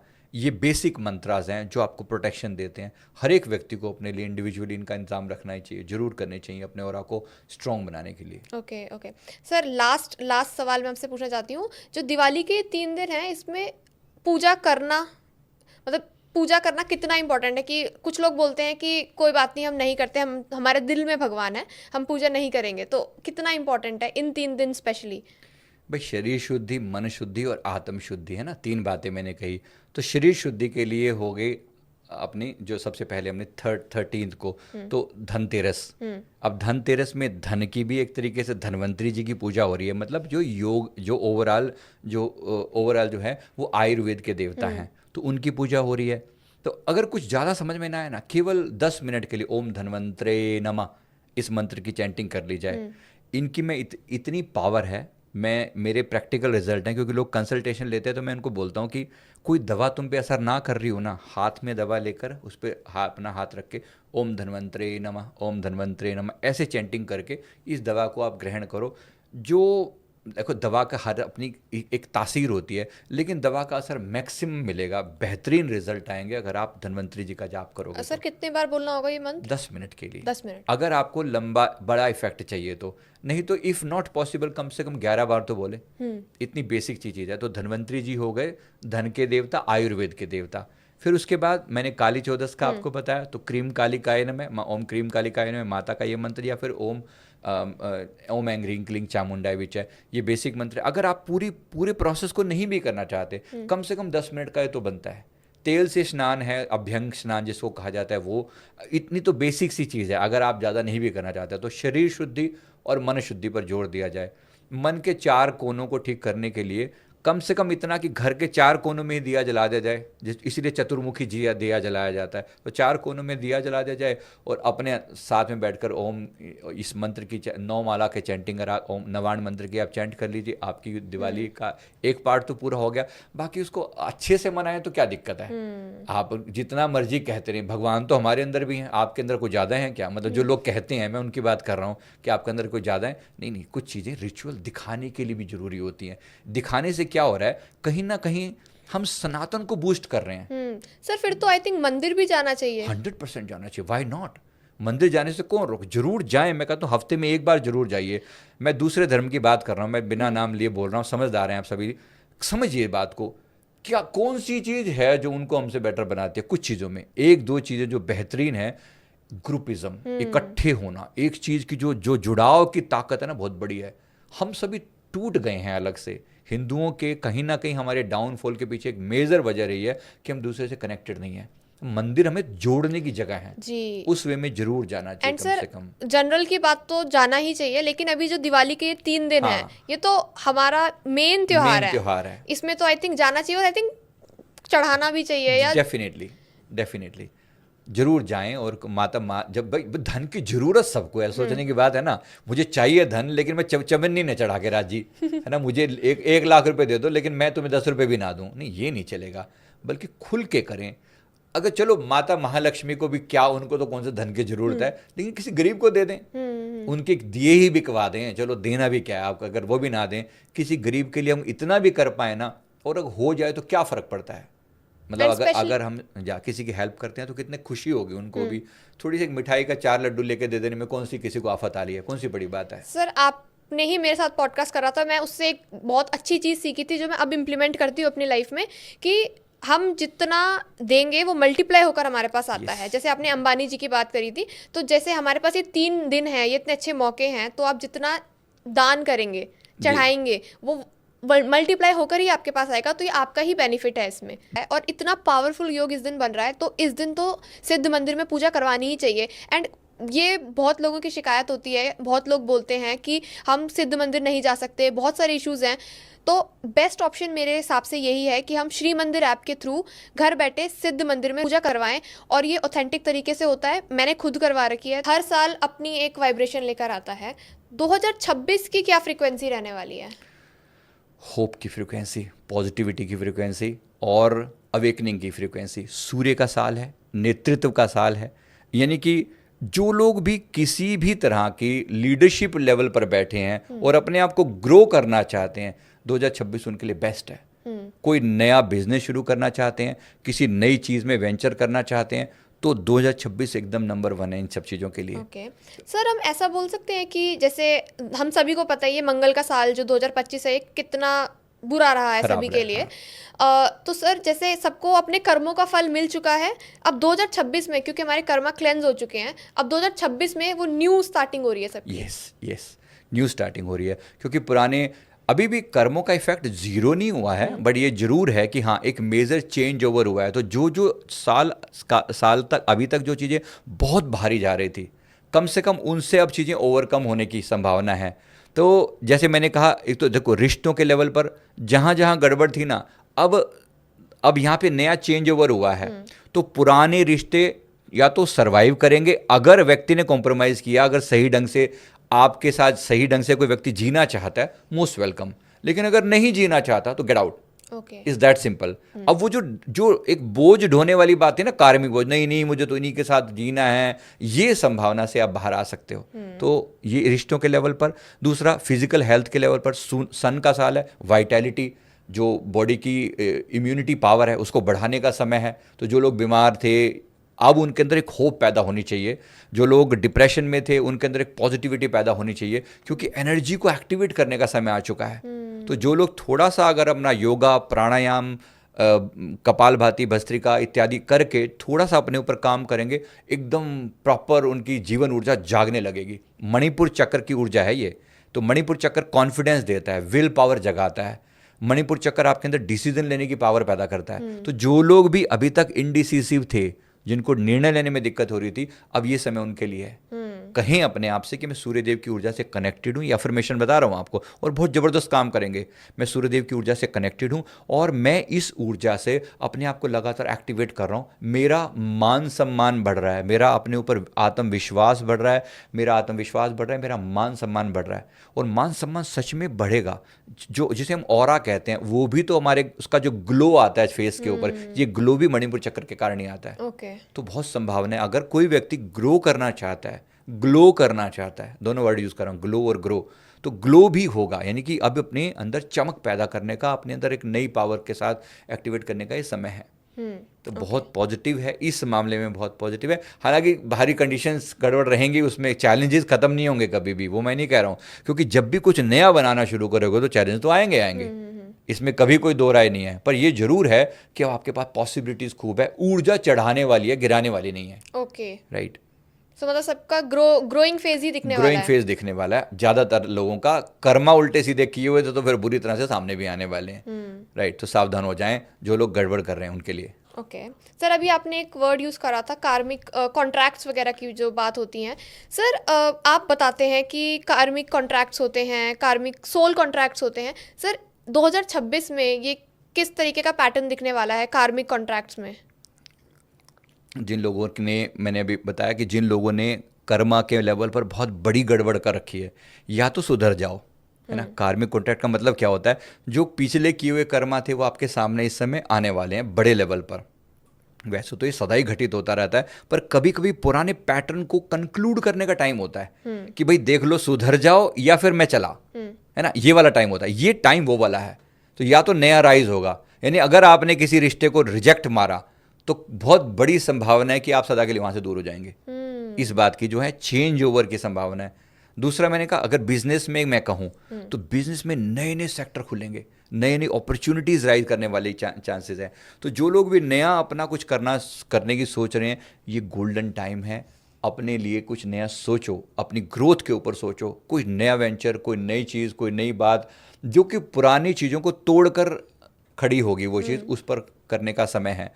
तो और अगर कहीं पर जैसे रिश्तों के लेवल पे कहूँ, माफ़ी मांग कर अगर कहीं पर चीज़ों का निपटारा होता है तो कर लीजिए। तो कहिए कि मैं नई शुरुआत करने के लिए तैयार हूँ। इस बात के लिए, है ना, कहिए मैं नई शुरुआत के लिए तैयार हूँ और मैं अपने मन के भी नए पुराने पैटर्न तोड़ने के लिए तैयार हूँ। अगर कोई व्यक्ति अभी तक अटका पड़ा था, मान लो कि मैं 50,000 रुपये कमाता हूँ तो बस मैं 50,000 रुपये ही कमा सकता हूँ, उसके दिमाग में एक ब्लॉकेज है। अब उस ब्लॉकेज को तोड़ने का टाइम आ गया। अगर मैं सिंपली मैं कहूँ कि मैं 50,000 के बजाय मैं अपने मन में 2.5 लाख रुपए डालता हूँ, 5 गुना बढ़ा के देखता हूँ कि मैं अगले 6 महीने में कि मेरी इनकम जो है इससे मल्टीप्लाई होकर यहाँ जाने वाली है, तो ये संभावना पूरी पूरी है कि वो सूर्यदेव की ऊर्जा आपको बल देगी और आपकी संभावना पूरी पूरी है कि आप ग्रो करके अब ये टाइम आया है जब आपकी ग्रोथ बहुत अच्छी हो सकती है। ओके सो जैसे आपने रिलेशनशिप की बात बताई, ये काफ़ी अच्छी चीज़ है। या तो अगर कोई इंसान किसी के साथ अटका हुआ है, या तो वो हमेशा के लिए हट जाएगा, या तो कोई नया इंसान उसकी लाइफ में आ जाएगा। तो एक नई ही होप दिख रही है हर जगह। यस।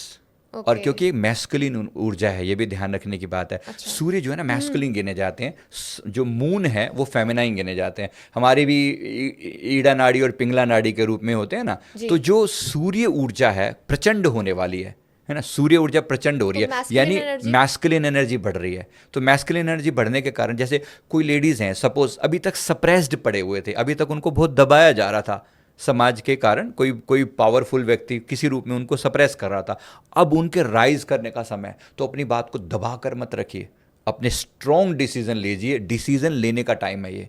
तो कहिए कि मेरी ऊर्जा बहुत स्ट्रॉन्ग है और किसी भी तरह की नेगेटिविटी बर्दाश्त नहीं की जाएगी, किसी भी तरह का सप्रेशन बर्दाश्त नहीं होगा। कोई व्यक्ति आपको दबा के रखे, कोई व्यक्ति आपके माइंड को कंट्रोल करके रखे, ये बर्दाश्त नहीं होगा। राइज, अवेक, ये समय है अवेकनिंग का। तो जो डेफिनेटली एक नया प्रयास स्पेसिफिकली लेडीज़ के लेवल पर मैं इसलिए कह रहा हूँ क्योंकि ज़्यादातर सप्रेशन देखने को मिलता है, तो उनके अंदर एक नई ऊर्जा, एक नई होप एक्टिवेट करने के लिए तो क्या करेंगे, अनुलोम विलोम प्राणायाम अवश्य कीजिए। इससे आपकी सूर्य ऊर्जा, चंद्र ऊर्जा बैलेंस होगी। सूर्यदेव के साथ कनेक्ट होना, सिर्फ 10 मिनट के लिए सूर्यदेव के दर्शन करना और अपने अंदर अफर्मेशन डालना उनकी ऊर्जा को देखते हुए। एक तो मैं विशेष रूप से सूर्य गायत्री मंत्र के बारे में बोल रहा हूँ, ओम आदित्याय विद्महे दिवाकराय धीमहि तन्नो सूर्य प्रचोदयात, ये बेसिक मंत्र है। नहीं तो सूर्य नमस्कार कर, इस मंत्र की 108 चैंटिंग सूर्यदेव के सामने खड़े होकर कर लें, आपको फेमस होने से कोई नहीं रोक सकता। अभी से ही शुरू कर दीजिए। डेफिनेटली अभी से टाइम हो चुका है, मतलब अभी से टाइम समझो एक्टिव है ये वाला, और सूर्यदेव के आते आते तो और प्रचंड हो जाएगा ये टाइम। तो बेहतरीन है ना, समय लगता है। 3 महीने चैंटिंग करी थी, मैं अपने पर्सनल लेवल का एक्सपीरियंस बता रहा हूँ इसमें, और गजब के रिजल्ट हैं इसके, गजब के, मतलब पर्सनल लेवल की बात कर रहा हूँ। लोगों ने ऐसे ऐसे चीज़ें देखी हैं, जो लोग बिल्कुल गड्ढे में पड़े हुए थे ना, वो आज किसी बहुत ऊंचे लेवल पर राइज करके बैठे हुए हैं। ऐसे मेरे पास कम से कम, ज़्यादा नहीं तो 20 से ज़्यादा एग्जाम्पल हैं जिन लोगों ने ग्रोथ करी है इस मंत्र की चैंटिंग से। और अब तो टाइम ही सूर्यदेव का आ रहा है, तो फिर तो बनता ही बनता है ना। तो मतलब 2026 के लिए ये मंत्र बहुत एक डेफिनेटली काम करेगा। नहीं तो ओम आदित्याय, ओम सूर्याय नमः, ओम आदित्याय नमः, जो सूर्यदेव के जो 12 नाम है उनके हिसाब से जरूर चैंटिंग की जा सकती है। और सर अगर ये मंत्र क्या फाइनेंशियल स्टेबिलिटी के लिए भी है, कैरियर के लिए, फाइनेंशियल प्रॉब्लम्स को? देखो ये दोनों बातों के लिए, ये एक तो ये आपको सरकारी नौकरी की तरफ, मतलब जहाँ पर भी ओहदा है, एक तो है मान सम्मान और एक है समृद्धि यानी पैसा, तो दोनों के लिए एकदम बेहतरीन गिना जाता है। सूर्यदेव की ऊर्जा गोल्डन ऊर्जा कही जाती है। गोल्ड मतलब सूर्य, सोना, यानी गोल्ड मतलब पैसा। तो सूर्यदेव की ऊर्जा जो है ना, धन समृद्धि की ऊर्जा कही जाती है। तो ये दोनों चीज़ों में आपको फ़ायदा देने वाला है। Okay okay. सर आपने जैसे बताया 2026 होप का साल है, हमें बहुत सारी पॉजिटिव चीज़ें अभी देखने को आपने बताई हैं, सुनने को मिली हैं। सर क्या क्या कुछ चैलेंजेस रहने वाले हैं, मैं ये भी जानना चाहती हूँ इंडिया के लिए क्या चैलेंजेस हैं, जो जैसे कि अभी इंडिया में एयर इंडिया का प्लेन क्रैश हुआ है, और भी बहुत सारी हमें केसेस देखने को मिलते हैं जो सोशल लेवल पर हो रहे हैं। तो मैं आपसे जानना चाहती हूँ कुछ चैलेंजेस के बारे में। देखो चैलेंजेस लेवल का मतलब चैलेंजेस में अगर आप देखो तो अगर सोशल लेवल पर कहो तो अभी भी हम लोगों की जो दिमाग है ना उस लेवल पर अभी भी हमारी जो सोच है ना इतनी फॉरवर्ड थिंकिंग सोच नहीं हुई है। अभी हम रिएक्टिव मूड में रहते हैं हमेशा, है ना। अमेरिका ने प्रतिबंध लगाए तब हम जागे, हम प्रोएक्टिव कब होंगे। चाइना हमसे इस मामले में 20 से 30 साल आगे है, बहुत पहले वो एक्टिवेट हो गए थे, उनको ये समझ में आ गया था। तो विजनरी लोग हैं, हमारी विजन बहुत कम है इस मामले में। तो यहाँ विजन डेवलप करने का समय है, ये हमारा सबसे बड़ा चैलेंज है। हम लोगों के अंदर जो लगा रहता है जब तक कुछ होगा नहीं हम कुछ करेंगे नहीं, तो ऐसा ना करें क्योंकि घटनाएं फिर भयंकर होती हैं। देखो अगर मैं एयर इंडिया के क्रैश की ही बात करूं, कहीं ना कहीं उसमें दोष जो है हमारी पूरी की पूरी इंडस्ट्री का है ना। इसमें केवल केवल किसी पायलट की कोई गलती नहीं है, बिल्कुल भी दूर दूर तक भी नहीं। उन्होंने अपने तरीके से जो बेस्ट किया, लेकिन कहीं ना कहीं उन खटारा प्लेन को अगर उड़ाओगे या उनमें कोई ऐसी प्रॉब्लम होगी उसको इग्नोर करोगे तो फिर ये होगा ही होगा ना, तभी जागोगे जब कोई घटना घट जाएगी। नहीं, ये हमारी बहुत बड़ी गलती है। तो हमारी जो पुरानी चली आ रही दकियानूसी जो सोच है ना ऑर्थोडॉक्स, ये जलने का समय, ये बर्न आउट होकर नई अवेकनिंग का टाइम है। ये हमारा सबसे बड़ा challenge, one of the sub biggest challenge है। दूसरा, अगर मैं इसको बाकी सेक्टर्स में बात करूं, देखो अभी भी हम यूएस के सामने बेशक हम खड़े हुए हैं लेकिन हम सेल्फ डिपेंडेंट नहीं हुए हैं। हम सेल्फ डिपेंडेंट हो जाएं, ये हमारे ग्रोथ उस वे में ये हमारे लिए एक अवेकनिंग का टाइम है। तो हमारी वो पुरानी सोच खत्म हो कि कोई दूसरा आकर हमें प्रोवोक करेगा तब हम कुछ करेंगे, या कोई दूसरा आकर हमें चैलेंज करेगा हम तब करेंगे। यहाँ हमें चेंज लाने की बहुत बहुत बड़े लेवल पर जरूरत है। हमारी सबसे बड़ी समस्या बाहर कम भीतर ज़्यादा है, हमारी सोच में ज़्यादा है। इस सोच को चेंज ओवर करने का टाइम है। और एक कुछ लोग, कुछ हमारी कैटेगरी, कुछ लोग ऐसे हैं जो अपने अभी भी धर्म को पकड़ के बैठे हुए हैं, है ना। मैं उन लोगों की बात कर रहा हूँ कि अब जाग जाओ। अब जो अभी भी देश विरोधी एक्टिविटी में जो इन्वॉल्व होगा ना उसकी हालत ख़राब कर दी जाएगी। आने वाला समय इस मामले में बिल्कुल डिफरेंट दिखाई दे रहा है। तो कोशिश करें अपने भारत के बारे में जो सोचें ग्लोबल लेवल पर सोचें, जो भी सोच अपनी बनाएंगे ग्लोबल लेवल पर बनाएंगे। कोशिश करें, चेंज होगा तो बहुत पॉजिटिव होगा, और अगर मिटेंगे तो फिर पूरी तरह से विनाश हो जाएगा। तो भारत के बारे में कोई उल्टा सीधा सोचने वाले जो घर बैठे हैं उनको भी कह रहा हूँ, और जो बाहर से बोल रहे हैं वो भी, उनको भी कह रहा हूँ, अगर हमारे देश के बारे में किसी ने कुछ उल्टा सीधा सोचा तो देख लेना, विनाश है। अब विनाश का समय है उन लोगों के लिए। सूर्यवंशी हैं हम लोग, सूर्य का समय है, और सूर्य की अवेकनिंग हमारे अंदर हो जाए, ये हमारे लिए बड़ी बात है, और हम पुराने चैलेंज को ओवरकम कर पाएँ।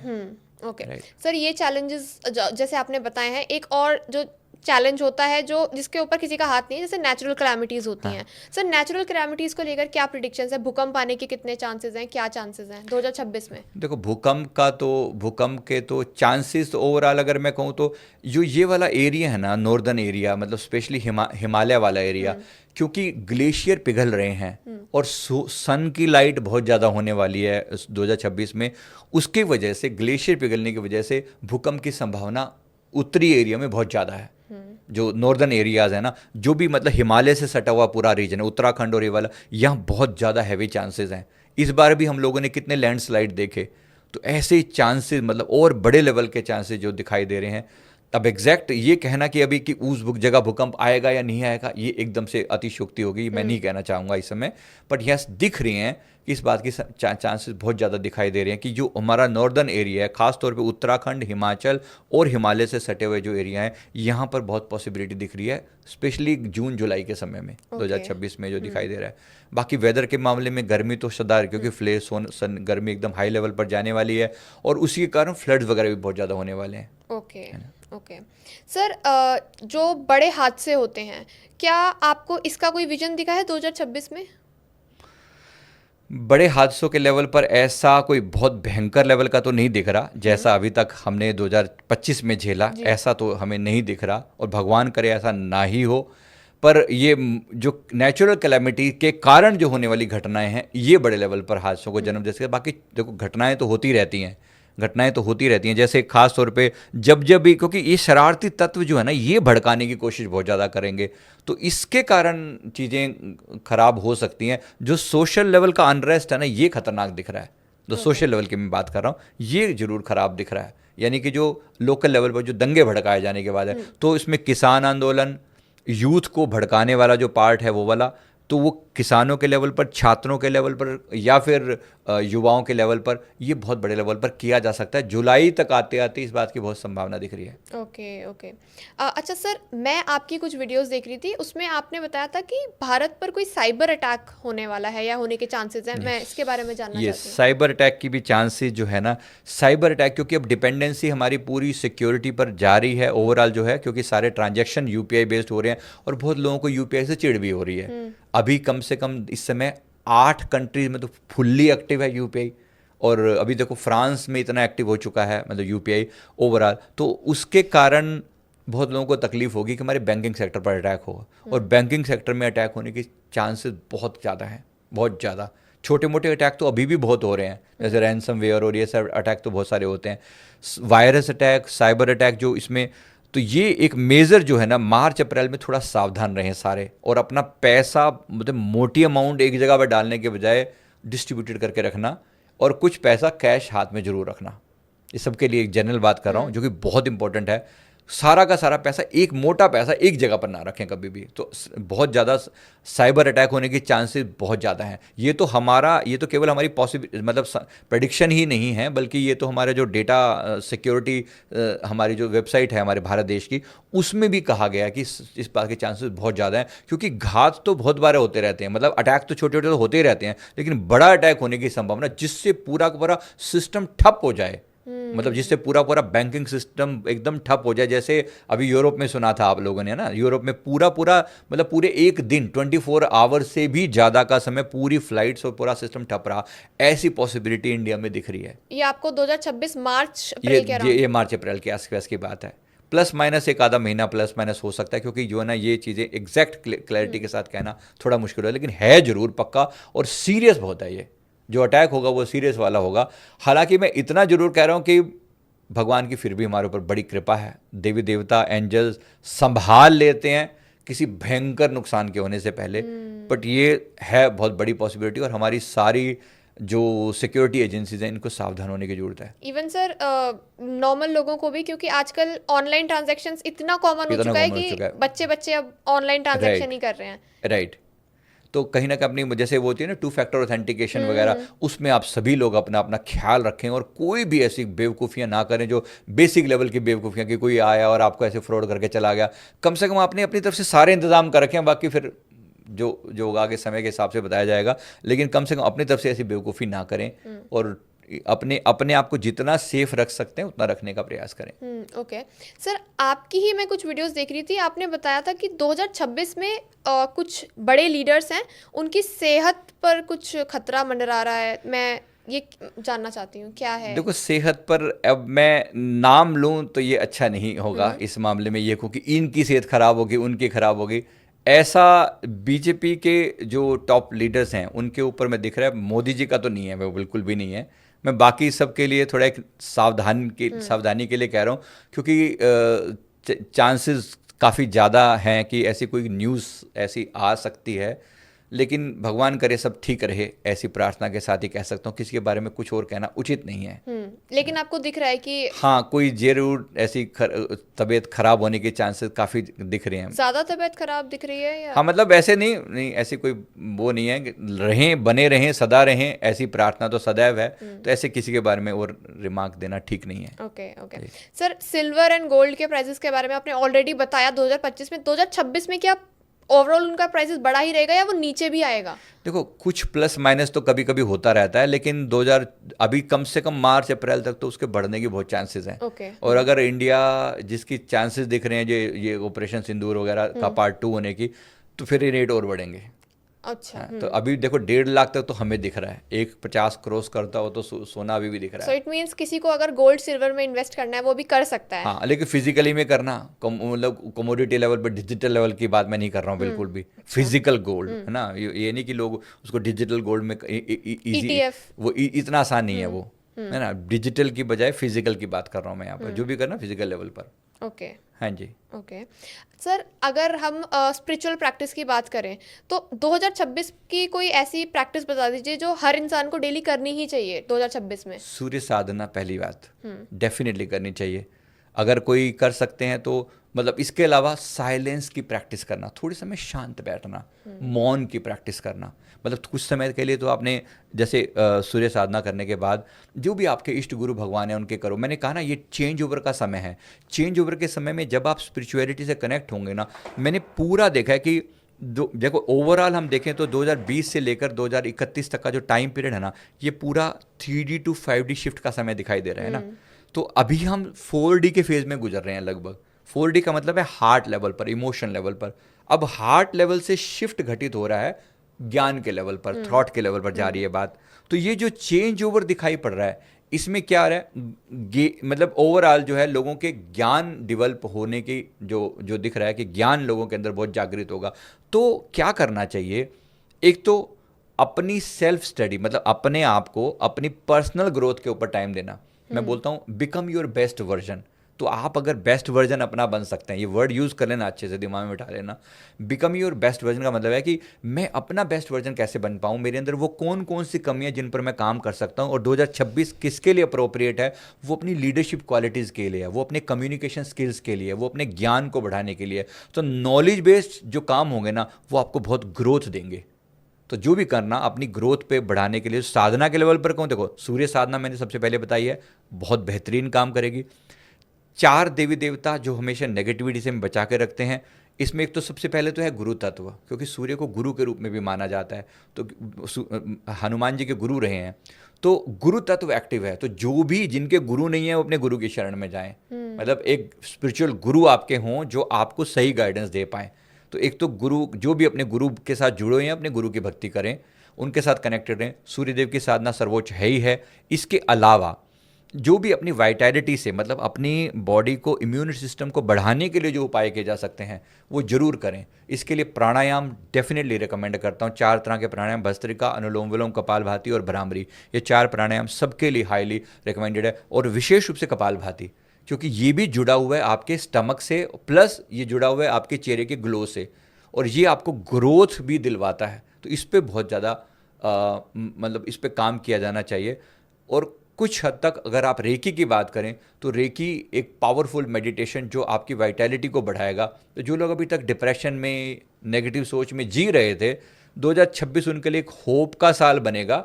और वो लोग अपने मन के लेवल पर काम करें, अगर करेंगे ना तो बहुत बहुत अच्छे होने की, बहुत तबीयत के बहुत सुधार होने की जो है चांसेस दिखाई दे रहे हैं, होगा। ओके ओके सर, ऐसी कोई एंजेलिक प्रेडिक्शन है क्या जिसमें आपने देखा है कि 2030 तक कुछ शहर हैं जो डूब सकते हैं? या देखो, ये जो 2030 तक जो संभावना दिख रही है, ये एक तो दिख रही है अपने मुंबई के कुछ पार्ट की। पूरा मुंबई डूब जाएगा मैं ये नहीं कह रहा, और कोलकाता, मुंबई तो विशेष रूप जो तटीय एरिया है ना, और मद्रास का, चेन्नई वाला जो, जिसको आप चेन्नई बोलते हैं, तो ये जो पार्ट हैं, ये मेजर मेजर जो दिख रहे हैं, यहाँ चांसेस दिख रहे हैं कि क्योंकि बर्फ़ पिघलेगी, वहाँ से असर पड़ेगा समुद्र के ऊपर, समुद्र का लेवल राइज कर रहा है, और एक जो टेक्टोनिक प्लेट्स हैं वो भी शिफ्ट हो रही हैं। तो मुंबई की तरफ से प्रेशर बहुत आ रहा है। अब मैं ये नहीं कह सकता कि पूरे डूब रहे हैं, पर बहुत मेजर लेवल पर बाढ़ आने के चांसेस हैं। इस बार भी मुंबई में कितनी बुरी बाढ़ रही है, इस बात की बहुत ज़्यादा खराब होने के चांसेस हैं। कि पूरा डूब जाएंगे, नहीं, ये तो नहीं कहा जा सकता, पूरा डूबते तो नहीं दिख रहे, लेकिन हाँ दिखने के चांसेस हैं कि इनमें बाढ़ और उस लेवल पर पानी का लेवल बहुत भयंकर हो सकता है। ओके ओके सर, अभी हमने इंडिया की बात करी है। सर, मैं अगेन अमेरिका की ओर ले जाना चाहती हूँ। सर, अभी जैसे चार्ली कर्क का असैसिनेशन हुआ है, वो पब्लिक फिगर थे वहाँ के, और काफ़ी वीडियोस उनकी सामने आई है। मैं आपसे जानना चाहती हूँ, इस घटना के बाद भी और वैसे भी आपको 2026 में अमेरिका का ओवरऑल फ्यूचर क्या लग रहा है? अमेरिका का ये समय डाउनफॉल का टाइम है, और बहुत सीरियस डाउनफॉल का टाइम है। क्योंकि इन्होंने अब तक, जैसे होता है ना, कर्मा के मैच्योर होने का टाइम आ जाता है ना, कर्म का, अब इसके हम कहते हैं कर्म का घड़ा भर चुका है इसका, तो ये घड़ा भर चुका है। इन्होंने सारा जीवन जो है दूसरों की चिताओं पर अपनी रोटी सेकी है। ये हम सभी अच्छे से जानते हैं कि जहाँ संसार में किसी भी लेवल पर अगर कोई लड़ाई हुई है ना कहीं बैकएंड पे अमेरिका जरूर रहा है। सारी दुनिया इस बात की साक्षी है। इन्होंने दोनों लेवल पर अपने हथियार बेचे हैं और खूब कमाया है। ओवरऑल उसके कारण ही ये कंट्री जब तक जितना भी सर्वाइव किया उसी वजह से सर्वाइव किया है। इन्होंने कभी खुद की ग्रोथ पर कम और दूसरों को डराने धमका के अपनी पावर इकट्ठे करने पर ज़्यादा जोर दिया है। अब ये टाइम रिवर्स होने वाला है। इन्होंने बहुत बेवकूफ़ियों भरे डिसीजन लिए हैं और ट्रम्प तो समझो पक्का दिल में ठान के ही आए कि अमेरिका को डुबा के मानेंगे। जो बचा खुचा जो मतलब थोड़ा बहुत लेवल है ना, वो डुबाने का उनकी पूरी तैयारी है। तो गृह युद्ध जैसी घटनाएं, मतलब इतना कि जो पब्लिक और प्रशासन के बीच में गहरा भयंकर लेवल के झगड़े, ट्रम्प के अगेंस्ट पूरी एक मुहिम चलाई जाएगी। आप देखना, ट्रम्प के लिए मतलब ओवरऑल अमेरिका में जगह जगह पर वॉइस रेज होगी। जो अभी ये इसने भी कोई भी रिसेंट भी कोई रूल ऐसा लेके आया कि मैं जहाँ चाहूँ अपने जो सैनिक है अपॉइंट कर सकता हूँ मैं। इसके अगेंस्ट उनकी अपनी जो राज्य सरकारें हैं ना वो खड़ी हो जाएंगी। तो अगले 5-6 महीनों में आप ऐसा होता हुआ देखोगे। ओवरऑल प्रशासन वर्सेस पब्लिक, ये झगड़ा सीरियस लेवल पर, एक्सट्रीम लेवल पर होता हुआ, यहाँ तक कि ट्रम्प का बनाया जो मेजर मागा ग्रुप है, यानी मेक अमेरिका ग्रेट अगेन करके जो ग्रुप बना, ये इनका ग्रुप इन्हीं के अगेंस्ट होता हुआ दिखाई दे रहा है। इनकी जो रिपब्लिकन पार्टी है इसी में इनके अगेंस्ट वॉइस रेज होनी शुरू हो जाएगी। मतलब जो अभी तक ये था ना कि here is Mr Trump and there is no one behind that, ऐसा करके जो हम सुनते थे, ये सारा गेम चेंज होता हुआ दिख रहा है। इसके अगेंस्ट इतना बुरी तरह से नैरेटिव बनना शुरू हो जाएगा कि इसको खुद एक लेवल पर जाकर मतलब अपनी चीज़ों को संभालने में इसकी हालत ख़राब हो जाने वाली है। तो अमेरिका में आर्थिक मंदी सीरियस वाली, थोड़ी बहुत नहीं कह रहा हूँ, सीरियस वाली, मतलब इतना कि 20% तक डाउन आने की संभावना है। इनकी मार्केट बुरी तरह से 8% डॉलर अभी भी गिर चुका है, 8% वर्ल्ड लेवल पर। अब आगे जो है ये 25 से 30% तक जा सकता है। डॉलर डी डॉलराइजेशन की मैं जो बात कर रहा था, तो डॉलर के ऊपर डिपेंडेंसी लोग कम कर रहे हैं। तो इससे क्या है, ओवरऑल अमेरिका जब डॉलर ही नहीं, उसकी वैल्यू ही नहीं रहेगी, तो डॉलर कर लेके करेगा क्या अमेरिका। अभी भी प्रत्येक अमेरिकन पर लाखों डॉलर का कर्ज है, प्रत्येक अमेरिकन पर। अब ये कितना भी कर ले, अब ये राइज होने की संभावना तुरंत तो नहीं दिख रही है। इसको अगले 2-3-4 साल बहुत भयानक मंदी का सारा है, जब तक अमेरिका खुद ब्रेक नहीं हो जाएगा। और ये मैं फिर एक बार दोबारा रिपीट करूं जो मैंने पहले भी बोला था, America will no more be united. ये अभी तक जो दिख रहा है कि यूनाइटेड स्टेट्स ऑफ अमेरिका अगले 4-5 सालों में ये विल ब्रोकन इनटू पीसेस। इसमें कम से कम 7 या 8 टुकड़े अलग अलग होते दिखाई दे रहे हैं, जो डिफरेंट लेवल पर चेंज हो जाएंगे और अपनी अलग वो बना लेंगे। और इंडियंस के लिए, हम भारतीयों के लिए समय खराब दिख रहा है। अभी भी देखो वहाँ पर, स्पेशली मैं वहाँ की बात कर रहा हूँ, मैं अमेरिका वाले एनआरआईज की बात कर रहा हूँ मैं। एनआरआईज के लिए ओवरऑल जो टाइम ना, देखो अभी भी इन्होंने कैसे H1B वीज़ा के कैसे रेट चेंज किए ओवरऑल, है ना। इतने जो बात जो है ना, कभी एक 5-6 लाख में हो जाया करती थी, अब वो उसको सीधा 10 गुना जाके ना करोड़ में जा रही है। वो 6 करोड़ के आसपास जा रहा है। वो तो आसान नहीं है, वो बहुत बड़े लेवल की वो समस्या इसने क्रिएट कर दी है, जिसकी वजह से वहाँ की जो कंपनियां है ना वो छोड़ के अपना बेस चेंज कर लेंगी।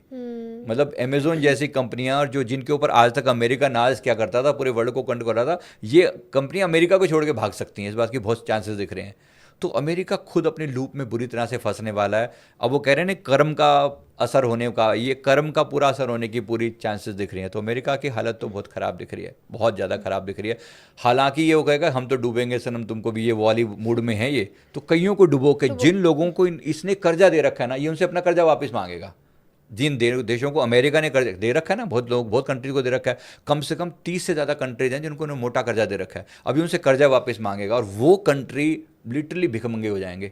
जब ये पूरा कर्जा लेगा, अपना उनसे लेने की पूरी कोशिश करेगा, तो उसमें उसके बाद उन कंट्रीज की हालत खराब होगी। मतलब इतनी की भुखमरी की नौबत आने वाली है बहुत जगहों पर। सो आप कह रहे हैं ओवरऑल इंडिया के लिए ये एक होप का साल है, ग्रोइंग फेज रहेगा, बट अमेरिका की बात की जाए तो अमेरिका के लिए तो ये नहीं है, बहुत खराब रहने वाला है। तो सर ऐसे ही आपको कोई प्रिडिक्शन आप बता सकते हैं कि आपको नेपाल जैसा हाल किस और कंट्री का दिख रहा है, कोई आपको विजन आया हो? लैटिन अमेरिकन कंट्रीज में बहुत चांसेस दिख रहे हैं। मतलब जो अमेरिका का दक्षिण अमेरिका जो पार्ट बोलते हैं ना, मैं उसकी बात कर रहा हूँ। तो वहाँ पर चांसेस, जैसे अर्जेंटीना, कोलंबिया, इस जगहों पर चांसेस दिख रहे हैं कि, और मतलब ऐसे चांसेस दिख रहे हैं जैसे गवर्नमेंट के अगेंस्ट जेनजेड जो प्रोसेस हुए हैं, जो प्रोटेस्ट हुए हैं, इस बात के चांसेस काफ़ी ज़्यादा वहाँ पर दिख रहे हैं। मिडल ईस्ट में तो हड़कंप सदा मचा रहेगा, मिडिल ईस्ट में तो कभी शांति वैसे भी नहीं रहनी, वैसे भी नहीं रहनी। पर जो मेजर जो चेंज जो दिख रहा है उस जगह पर कहीं ना कहीं अमेरिका को आंख दिखा रहा है ब्राज़ील, है ना। मैं आपको बता रहा हूँ क्योंकि ब्राज़ील उसी एरिया में ना, सारा दक्षिण अमेरिका की बात हो रही है। तो दक्षिण अमेरिका का वाले में कहीं ना कहीं अमेरिका अब ये यूएसए जो मेन है ना, ये दक्षिण अमेरिका को ये कहीं ना कहीं वहाँ पर दंगे भड़काने की फिर कोशिश करेगा। यानी कहीं ना कहीं आप बहुत बुरी खबरें वहाँ पर सुन सकते हैं जो आप बात करें कि इस तरह का प्रोटेस्ट होने की यस पॉसिबिलिटी वहाँ पर है। ओके ओके सर, जैसे 2025 बहुत हमारा जैसे विनाश काल वाले बात करते हैं तो बोला जाता है कि बहुत ही ज़्यादा भारी साल रहा है। सर बहुत सारे लोग हैं ऐसे बोलते हैं कि कल्कि भगवान ने अवतार ले लिया है क्योंकि इतना विनाश हो गया है तो कलयुग का भी बिल्कुल अंत ही आ चुका है, घोर कलयुग आ चुका है। तो आपको क्या लगता है, कल्कि भगवान ने अवतार ले लिया है, वो आ गए हैं, अवतरित हो गए हैं? नहीं, इस बात की तो नहीं लगता, बिल्कुल भी नहीं लगता। कल्कि भगवान का आने का तो अभी नहीं लगता बिल्कुल भी, क्योंकि 4,32,000 साल जो है कलयुग की उम्र कही गई है और मुश्किल से भी सिर्फ 5,000 साल बीते हैं। हालांकि कुछ लोग ये कह रहे हैं कि नहीं समय जल्दी बीत गया है, ऐसा मुझे तो नहीं लगता। अभी जो एक्सट्रीम कंडीशन शिव महाभारत के अंतिम समय में बताए गए हैं, कलयुग की जो प्रचंड परिभाषा बताई गई है, वैसी एक्सट्रीम कंडीशन अभी तक नहीं हुई है। उन्होंने बहुत एक्सट्रीम कंडीशन बताई थी, है ना, वो अभी तक नहीं हुई है कि गाय जो है घास की बजाय वो मांस खाने लगी है। वो ऐसी एक्सट्रीम कंडीशन बताई गई थी उसमें। तो वो अभी वो कंडीशन इतनी नहीं खराब हुई है। तो इवन अभी पॉजिटिविटी भी देखने को अभी है, मिलती पॉजिटिविटी इतना खराब नहीं है समय। तो ऐसा नहीं लगता कि कल के भगवान अभी तुरंत आ रहे हैं। पर ये जरूर है, शंभाला में मैंने हमारे 2 मेंबर्स के साथ हमने एस्ट्रल ट्रेवल करके देखा। शंभाला जो एरिया है, जो ऊर्जा का शंग्रीला जिसे कहते हैं, ऊर्जा का विराट स्थान है तिब्बत के आसपास के एरिया में, वहाँ बहुत हलचल चल रही है, बहुत बड़ी हलचल हो रही है वहाँ पर। वहाँ इस वक्त बहुत बड़ी हलचल चल रही है। आने वाले समय को देखते हुए जो शिफ्ट दिखाई पड़ रहा है, यानी जो अवेकनिंग का समय है ना, एक तरीके से ये देव दानव संग्राम का समय है। अभी तक हमने दानव का समय देखा, मतलब एक तरीके से गंदे वाला नेगेटिव समय देखा। थोड़ा राइज अब करेगा, पॉजिटिविटी वाला समय थोड़ा राइज करेगा। ये ऐसा नहीं कि वो दानव शांत होकर बैठ जाएंगे, वो फिर अटैक करेंगे। तो ये जो पुश एंड पुल है ना, ये कांस्टेंट चलती रहेगी, लेकिन ओवरऑल ग्रोथ रहेगी। ये हमारी मतलब जो प्रेडिक्शन है कि ओवरऑल ग्रोथ तो डेफिनेटली रहेगी। वहाँ कुछ दिख रहा है होता हुआ, कुछ ऐसी हरकतें जैसे एक बहुत बड़ी तैयारी चल रही है। वो तैयारी ऐसा तो नहीं था कि कल की भगवान के आने की है, बट ये जरूर है कि दिव्य आत्माएं अलग अलग जगह पर जन्म ले चुकी हैं, अलग अलग जगह। मुझे बताया गया, जितना मुझे वहाँ से इन्फॉर्मेशन आई है, 144 एक नंबर आया कि ये ऐसी आत्माएं जिनका जन्म 95 के आसपास हुआ था, उन आत्माओं को इस समय एक दूसरे से मिलाया जाएगा, ग्रुप फॉर्म किया जाएगा, और ये ग्रुप ओवरऑल वर्ल्ड की ग्रोथ को मेंटेन करने में सहायता करेगा। यानी कि अवेकनिंग पर काम किया जा रहा है। मैं ये कहना चाह रहा हूँ कि ये जो नए लोग, पुराने जो उस समय लोग पैदा हुए, अब वो लगभग 30 साल के हो चुके होंगे, जो 95 में पैदा होंगे, ये लोग इस समय में इन सब को अलग अलग जगहों पर इनको जन्म दिया गया था। मतलब अलग अलग लोग पैदा किए गए थे, एक ग्रुप था, ये सोल का ग्रुप था। ये लोग मिलाएंगे, आपस में मिलाकर, और उनको तैयार किया गया है, पीछे से उनको पहले से तैयार किया गया है। धरती पर इस समय आने पर तुम्हें अपना प्रचंड रूप दिखाना है, अपनी पावर दिखानी है, और अलग अलग लेवल पर जो धरती का डायमेंशन जो डाउनफॉल में जाएगा उसको उठाने का प्रयास करना है। इसमें से कुछ हैं साइंटिस्ट, कुछ हैं रूलर्स, कुछ हैं आर्टिस्ट, कुछ हैं वॉरियर्स। मतलब आप देखोगे कि सडनली, मैंने बोला ना 2026 में नए नए चेहरे एकदम सामने आएंगे। ये उनमें से वो चेहरे होंगे जिनको उस समय में, मतलब वो लोग पैदा किया गया था, एक ग्रुप ऑफ पीपल जो कि अवेकन लोग थे। ये अब अपना प्रचंड रूप दिखाएंगे, और 2026 में और नए लोगों को मतलब जन्म दिया जा रहा है, पैदा किया जा रहा है। इनको बोलते हैं स्टार सीड्स। स्टार सीड मतलब जो डिफरेंट हायर प्लैनेट से लाए गए हैं इस धरती पर, अलग अलग जगह उनको जन्म दिया जाता है। समय जब इनका आता है, जब ये थोड़े बड़े होते हैं, मैच्योर होते हैं, तब ये मिलकर एक ग्रुप में काम करते हैं और धरती की चेतना को बढ़ाने का काम करते हैं। ओके। तो ये काम अभी भी चल रहा है। मैंने आपकी एक वीडियो में देखा था, आपने बताया था कि 200 प्लस दूसरी दुनिया की आत्माओं ने जन्म ले लिया धरती पर। तो उनका एक पर्टिकुलर एक पर्पस है, एक पर्पस है। वो सब मिलके एक ही ग्रुप के लिए, एक ही चीज़ के लिए काम करती हैं कि इस पृथ्वी की चेतना को बढ़ाएं कैसे। मैंने बताया वो एक सोल की अलग अलग टाइप की सोल्स होती हैं, उनका एक कॉम्बिनेशन है, ग्रुप है। उसमें कुछ रूलर सोल होती हैं जो राजनीति में अपना अपना अपना बेस बनाती हैं, कुछ वॉरियर सोल होती हैं जो लड़ाई के दम पर अपना बेस बनाती हैं। जो आपने कहा ना कल्कि, मतलब कल्कि उस रूप में अभी नहीं आ रहे हैं, लेकिन कल्कि के समझो ये कल्कि का ही ओवरऑल ये जो कर रहे हैं, जो कल्कि भगवान करने वाले हैं, ये अभी छोटे लेवल पर वही किया जा रहा है। सर आप इन स्टार सीड से मिले हैं, ऐसी सोल से मिले हैं जिन्होंने जो Yes. दूसरी दुनिया की हैं? यस, मेरी एक सोल, एक लेडी का हमने PLR किया, पास्ट लाइफ रिग्रेशन किया।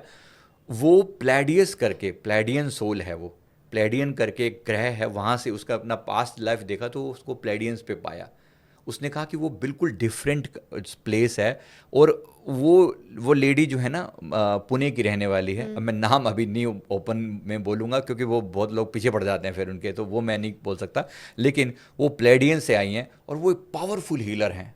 मतलब उनको वो उसने बताया कि जब मैं अपने उसका जब हमने उन्होंने पास्ट लाइफ देखा तो उन्होंने कहा कि जब मैं अपने प्लैनेट पर थी तो मुझे ये बोला गया कि नीले ग्रह पर यानी पृथ्वी पर एक ट्रांजिशन समय चल रहा है, आत्माओं को जगाने की ज़रूरत है, आत्माओं को अवेकन करने की ज़रूरत है, विल यू गो देयर, ऐसा करके पूछा गया। और कुछ लोगों को सेलेक्ट किया गया जिन्होंने अपना अप्रूवल दिया। तो उनमें से एक वो आत्मा है, मैं उसका नाम अभी प्रिया बोल रहा हूँ। तो मान लो प्रिया को चुना गया इस काम के लिए कि तुम्हें जाकर धरती पर जन्म लेना है।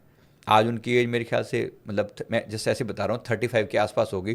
तो उनका जन्म कब हुआ होगा और अब वो मैच्योरली आकर अपना काम करें। ऐसी ऐसी अनेक आत्माओं को यहाँ उतारा गया है, जिसमें एंड्रोमेडन सोल्स कह जाते हैं, एक सीरियन सोल बोलते हैं, SIRIAN। एंड्रोमेडन मींस वो एंड्रोमेडा गैलेक्सी से आई हैं वो, एंड्रोमेडा। तो यानी उसमें ऐसे, अब जाहिर सी बात है इतने बड़े ब्रह्मांड में हम कहें कि हमारी पृथ्वी के अलावा कहीं और जन्म नहीं है, ये तो पॉसिबल है नहीं। जन्म तो है, जीवन तो है, डेफिनेटली है, पर हर जगह पर ऐसे ही फिजिकल हमारे जैसे लोग रहते हैं ये जरूरी नहीं है। बहुत जगह पर हायर सोल्स भी रहती हैं जो केवल स्पिरिचुअल रियम में रहती हैं। तो वो भी ऐसी जगहें भी हैं। तो वहाँ से कुछ सोल्स को यहाँ उतारा गया क्योंकि धरती इस समय एक जैसे मान लो हम अपनी धरती पे बात करते हैं, आप सुनते हो जैसे किसी जगह पर बाढ़ आई है, वहाँ हालत ख़राब है, तो कई बार हम एज ए NGO हम भी अपने लोगों को भेजते हैं, जाओ वहाँ पे लोगों की सहायता करो, है ना। हम लोग खुद भी जाके कभी सहायता करते हैं। अभी अफ्रीका में बहुत से लोग जाते हैं। यानी हमारी ही धरती पर एक जगह है जहाँ पर ओवरऑल लोगों की हालत ज़्यादा ख़राब है हमसे, तो हम सब मिल के उनकी हेल्प करते हैं। ठीक वैसे ही जब धरती के लेवल पर यही सेम काम ग्लोबल लेवल पर भी होता है कि धरती की हालत ख़राब है तो अलग अलग जगहों से पावरफुल सोल्स को यहाँ भेजा जाता है नेगेटिविटी को हटाने के लिए और पॉजिटिविटी बढ़ाने के लिए। सर आप ऐसा कह सकते हैं क्या हम कि जो 1995 की जो जितने भी बर्थ हुए हैं उनमें से मोस्टली लोग दूसरी दुनिया के हैं, या सारे तो नहीं कह सकते, कुछ लोग? यस, कुछ लोग हैं, सिलेक्टेड हैं, सबकी बात तो नहीं की जा सकती, लेकिन यस, बट वो दूसरी दुनिया से आए हैं डेफिनेटली। तो सर क्या मून प्लैनेट पर भी कुछ लोग रहते हैं? मून प्लेनेट पर लोग रहते हैं ऐसा नहीं है, यस, एनर्जी बीइंग्स हैं वहाँ पर। खाली पूरा प्लेनेट पड़ा हुआ नहीं, ऐसा बिल्कुल भी नहीं है। एनर्जी बीइंग्स है। मैं फिर कह रहा हूँ, देखो जैसे चंद्रलोक करके है, हम सुनते हैं ना, क्या चंद्रलोक बिल्कुल मैथोलॉजिकल है, क्या बिल्कुल एग्जिस्ट नहीं कर? ऐसा नहीं है। चंद्रमा वहाँ हैं लेकिन वो उस रूप में फिजिकली ऐसे दिखेंगे ऐसा नहीं है वो उस रूप में। तो उनका अपना एक लोक है। लेकिन बहुत सारे जो एस्ट्रल बीइंग्स हैं, तो हम जो बात करें सटल बीइंग्स या एस्ट्रल बीइंग की बात करते हैं, तो ये लोग भी हैं, ये लोग भी प्रेजेंट हैं वहाँ पर। जैसे सूर्य लोक भी एक सुनने में तो आया ना, शनि का भी एक लोक है। आखिर होगा तो कहाँ होगा? अब शनि लोक शनि ग्रह से अलग किसी दूसरी जगह पर तो होगा नहीं। इस बात की पूरी चांसेस हैं कि वहीं पर ही होगा। सर आपने इन लोक के बीइंग्स को देखा है जिस भी फॉर्म में वो रहते हैं? कभी आपने कनेक्ट? जैसे मैं बात शनिदेव की कहूँ तो शनिदेव तो हैं ही, कम से कम मैं वहाँ के बाकी बींग्स को मैं तो नहीं जानता, पर शनिदेव की ऊर्जा से मैंने कनेक्ट करके लास्ट टाइम प्रेडिक्शन दिए थे, तो इनकी ऊर्जा से कनेक्ट किया जा सकता है, प्रेडिक्शन लिए जा सकते हैं। Okay. अभी भी हमने सूर्यदेव की ऊर्जा से कनेक्ट किया, ब्लेसिंग्स मिली, आशीर्वाद मिला, और ये इन्फॉर्मेशन जो मैंने आपको दी, ये इन्फॉर्मेशन वहाँ से कुछ बताई गई। ओके सर, अभी शंबाला की आपने बात करी है कि आप PLR के थ्रू आपने देखा शंबाला, एस्ट्रल ट्रैवल के थ्रू। सर आप बताएंगे कि ऑडियंस भी जानना चाहती है, मैं भी जानना चाहती हूँ, शंबाला दिखता कैसे है और वहाँ पर आप क्या लोग पाए जाते हैं, क्या देखा है आपने वहाँ? देखो, शंभाला का जो अनुभव है वो बिल्कुल डिफरेंट है, एकदम एकदम अलग से। पहली बात, इसकी जो तैयारी ही हमारे लिए हिला देने वाली थी सारी। हमें बोला गया था इतनी पावरफुल एनर्जी में जोन में प्रवेश करने के लिए तुम्हें काफ़ी समय तक खुद को एकदम प्योर रख के, खान पान पे पूरा कंट्रोल करके, कुछ दिन तक लगातार अपने आप को शुद्ध करके तब तैयार करना पड़ेगा, तब जा, क्योंकि वहाँ किसी प्योरेस्ट सोल कोई एंट्री है, सामान्य आत्मा वहाँ जा ही नहीं सकती। तो हम 3 लोगों ने प्रयास किया था, और खूब कई कम से कम 2 से 3 हफ्ते तो हमें लगातार खान पान पे पूरा कंट्रोल रखते हुए, कि किसी भी तरह का मतलब नमक मिर्च मसाला, बहुत तीखी वीखी चीज़ें एकदम वो अवॉइड करते हुए, फिर एक समय रात के समय बैठे और जाप के दौरान हमने प्रार्थना करी कि हम देखना चाहते हैं, शंभाला पहुंचना चाहते हैं। गुरुदेव के आगे प्रार्थना करी और सारे डिवाइन बींग्स को कनेक्ट किया, सारे दिव्य शक्तियों के आगे नमस्कार किया, उनसे परमिशन मांगी। तब वो दिव्य अनुभव जो है वो हुआ कि शरीर से बाहर निकलेगा। तो शरीर से बाहर तो हम पहले भी निकलते हैं, लेकिन ये जो अनुभव था ये बहुत दिव्यता से भरा हुआ था, क्योंकि जब तक हम यहाँ से बाहर निकले यहाँ तक तो ठीक, लेकिन जैसे ही शंभाला की तरफ प्रवेश किया, मतलब जाने के लिए मन में इंटेंशन डाली कि वहाँ को ऐसा तो है नहीं आप किसी प्लेन में बैठकर जा रहे हो, मन में इंटेंशन डालते कि मुझे शंभाला जाना है, मुझे उस पवित्र नगरी में प्रवेश करना है। यहाँ हम सोच रहे हैं और विद इन सेकेंड हम अपने आप को शंभाला के गेट के बाहर पा रहे हैं। और वहाँ जो दिव्यता है, वहाँ जो मतलब गेट की ही जो ऊर्जा है ना, मान लो जैसे welcome to a different world all together. आप उस गेट में ही इतनी लाइट, इतनी ब्राइटनेस है वहाँ पर, उसकी चमक ही सामान्य आंखों को तो वहीं मतलब चकाचौंध कर दे वो। उस दिव्यता में हम लोगों ने हाथ पैर जोड़कर परमिशन लेकर, अपने गुरुदेव की कृपा से, मेरे गुरुदेव साथ थे उनके कारण, लेकिन वो गुप्त रूप में साथ थे, बिल्कुल प्रत्यक्ष तो नहीं सामने आए वो। लेकिन हमने जब प्रवेश किया तो ऐसी दिव्य स्थान, ऐसी दिव्य नगरी, मतलब उसकी एक झलक मात्र भी दिमाग को चकाचौंध कर दे, हिला के रख दे पूरा। जितना हम स्वर्ग में कल्पना कर सकते हैं ना, उससे कहीं ज़्यादा दिव्य है वो स्थान। तो एक झरना तक हमने देखा, उस झरने से जो मतलब पानी बह रहा है ना, वो कह रहे हैं कि अमृत टपक रहा है, ये सामान्य सा, और बिल्कुल सामान्य रूप से ऐसे बह रहा है। और अनेक आत्माएं वहाँ से हमने देखा कि वो मतलब वो उस अमृत को पीकर एकदम डीपली सेटिस्फाई हो रही है, उनकी सारी वूंड्स हील होती चली जा रही हैं, ऐसा उसमें दिखाया जा रहा है। उन्होंने कहा कि यहाँ पर ये सब आत्माएं जो अलग अलग स्थानों से यहाँ पर आती हैं, और यहाँ पर इन सब की वो डीप स्पिरिचुअल हीलिंग यहाँ पर घटित होती है। फिर उन्होंने 1-2 जगह और हमें दिखाई, एक डोम जैसा स्ट्रक्चर बना हुआ था, उसके भीतर कुछ विशेष क्रिया चल रही थी। हमने पूछा कि यहाँ पर क्या हो रहा है, तो उन्होंने कहा कि यहाँ बैठकर ये प्लानिंग करते हैं इस ब्रह्मांड की, इस धरती के ऊपर जो भी नेगेटिविटी का अटैक या जो भी कुछ होता है ना, ये सारी प्लानिंग यहाँ पर चलते हैं। सारी दिव्य शक्ति यहाँ पर बैठी हुई हैं जो प्लान करती हैं इस धरती को कैसे सेफ रखा जाए और कैसे यहाँ की ऊर्जा को बढ़ाया जाए। तो सारी दिव्य से दिव्य शक्तियाँ वहाँ पर मौजूद थी। कुछ लोगों के तो मतलब लिटरली जो आँख के ऊपर जो तेज था ना, यहाँ पे ऐसे तेज ब्राइट मोती जैसा चमक रहा था, हम लोग देख के हैरान थे। हमने तो सबके आगे मतलब दंडवत प्रणाम कि भाई ये तो इतनी हस्तियों के सामने हमारी तो औकात ही क्या है, हम अपने आप को कुछ मान ही नहीं रहे थे। लेकिन गुरुदेव उनकी जो हमें वहाँ पर आश्वासन दिया गया कि तुम ये मत समझो कि तुम यहाँ पर पहली बार आए हो।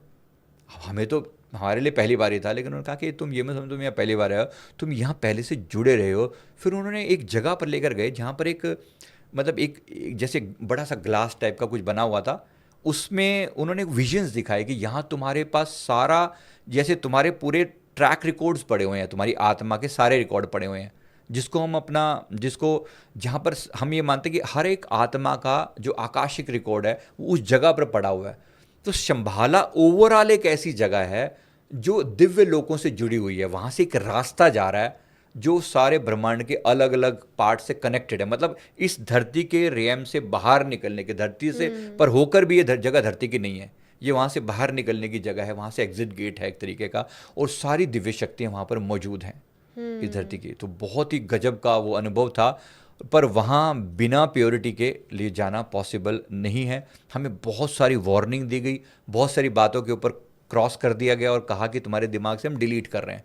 हम जब तक बाहर आए तो अनुभव तो बहुत सारे थे, लेकिन जितना याद रहा मैं उतना ही याद रख पाया। मुझे लगता है मुश्किल से 5% मुझे याद रहा होगा, 95% डिलीटेड, वो बाहर आते ही क्लीन कर दिया गया। लेकिन वो एक्सपीरियंस आपके साथ है कि वो कुछ दिव्य एक्सपीरियंस था, बहुत ज़्यादा दिव्य था, बहुत ज़्यादा। तो मैं प्रार्थना करूँगा अपने आप को अगर हम प्योर रख के प्रार्थना करें तो जरूर रास्ते खोले जा सकते हैं। और ऐसी जगह धरती पर होकर भी, वो धरती की तो नहीं लगती, किसी भी एंगल से नहीं लगती, पर यस ये मौजूद है कि हमारी दिव्यता का प्रमाण है कि धरती पर रहकर ऐसी आत्माएं भी हैं जो वहाँ हो सकती हैं। और वहाँ से जो मतलब गुरु तत्व सबसे ज़्यादा प्रधान है। मैंने देखा कि वहाँ गुरुओं का इतना सम्मान हो रहा है, और वहाँ से ही जैसे हम एलियन टाइप के लोग हैं ना, वैसे भी लोग वहाँ पर नज़र आ रहे थे जो हमें एलियन दिखते हैं, कि उनके चेहरे डिफरेंट हैं, उनकी एनर्जी डिफरेंट है। हालांकि मैं ऐसे बिल्कुल क्लियर कट 3D में नहीं देख पा रहा था, मैं ये नहीं मैं कह रहा हूँ बिल्कुल दिख रहा था सारा, लेकिन एनर्जी नज़र आ रही थी कि व्यक्ति नॉर्मल से बिल्कुल डिफरेंट है। तो जिन आत्माओं को जैसे हम कभी सीरियल में उनके चेहरे दिखते हैं ऐसे,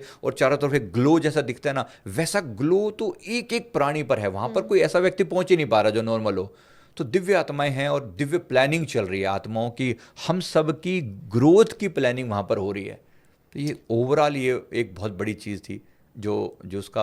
और वहाँ पर एक ऐसी फ्रेगरेंस थी, उन्होंने कहा कि इसकी केवल इसकी थोड़ी सी देर की सुगंधी जो है ना, तुम्हारी आत्मा को अंदर तक खुशबू से भर देगी।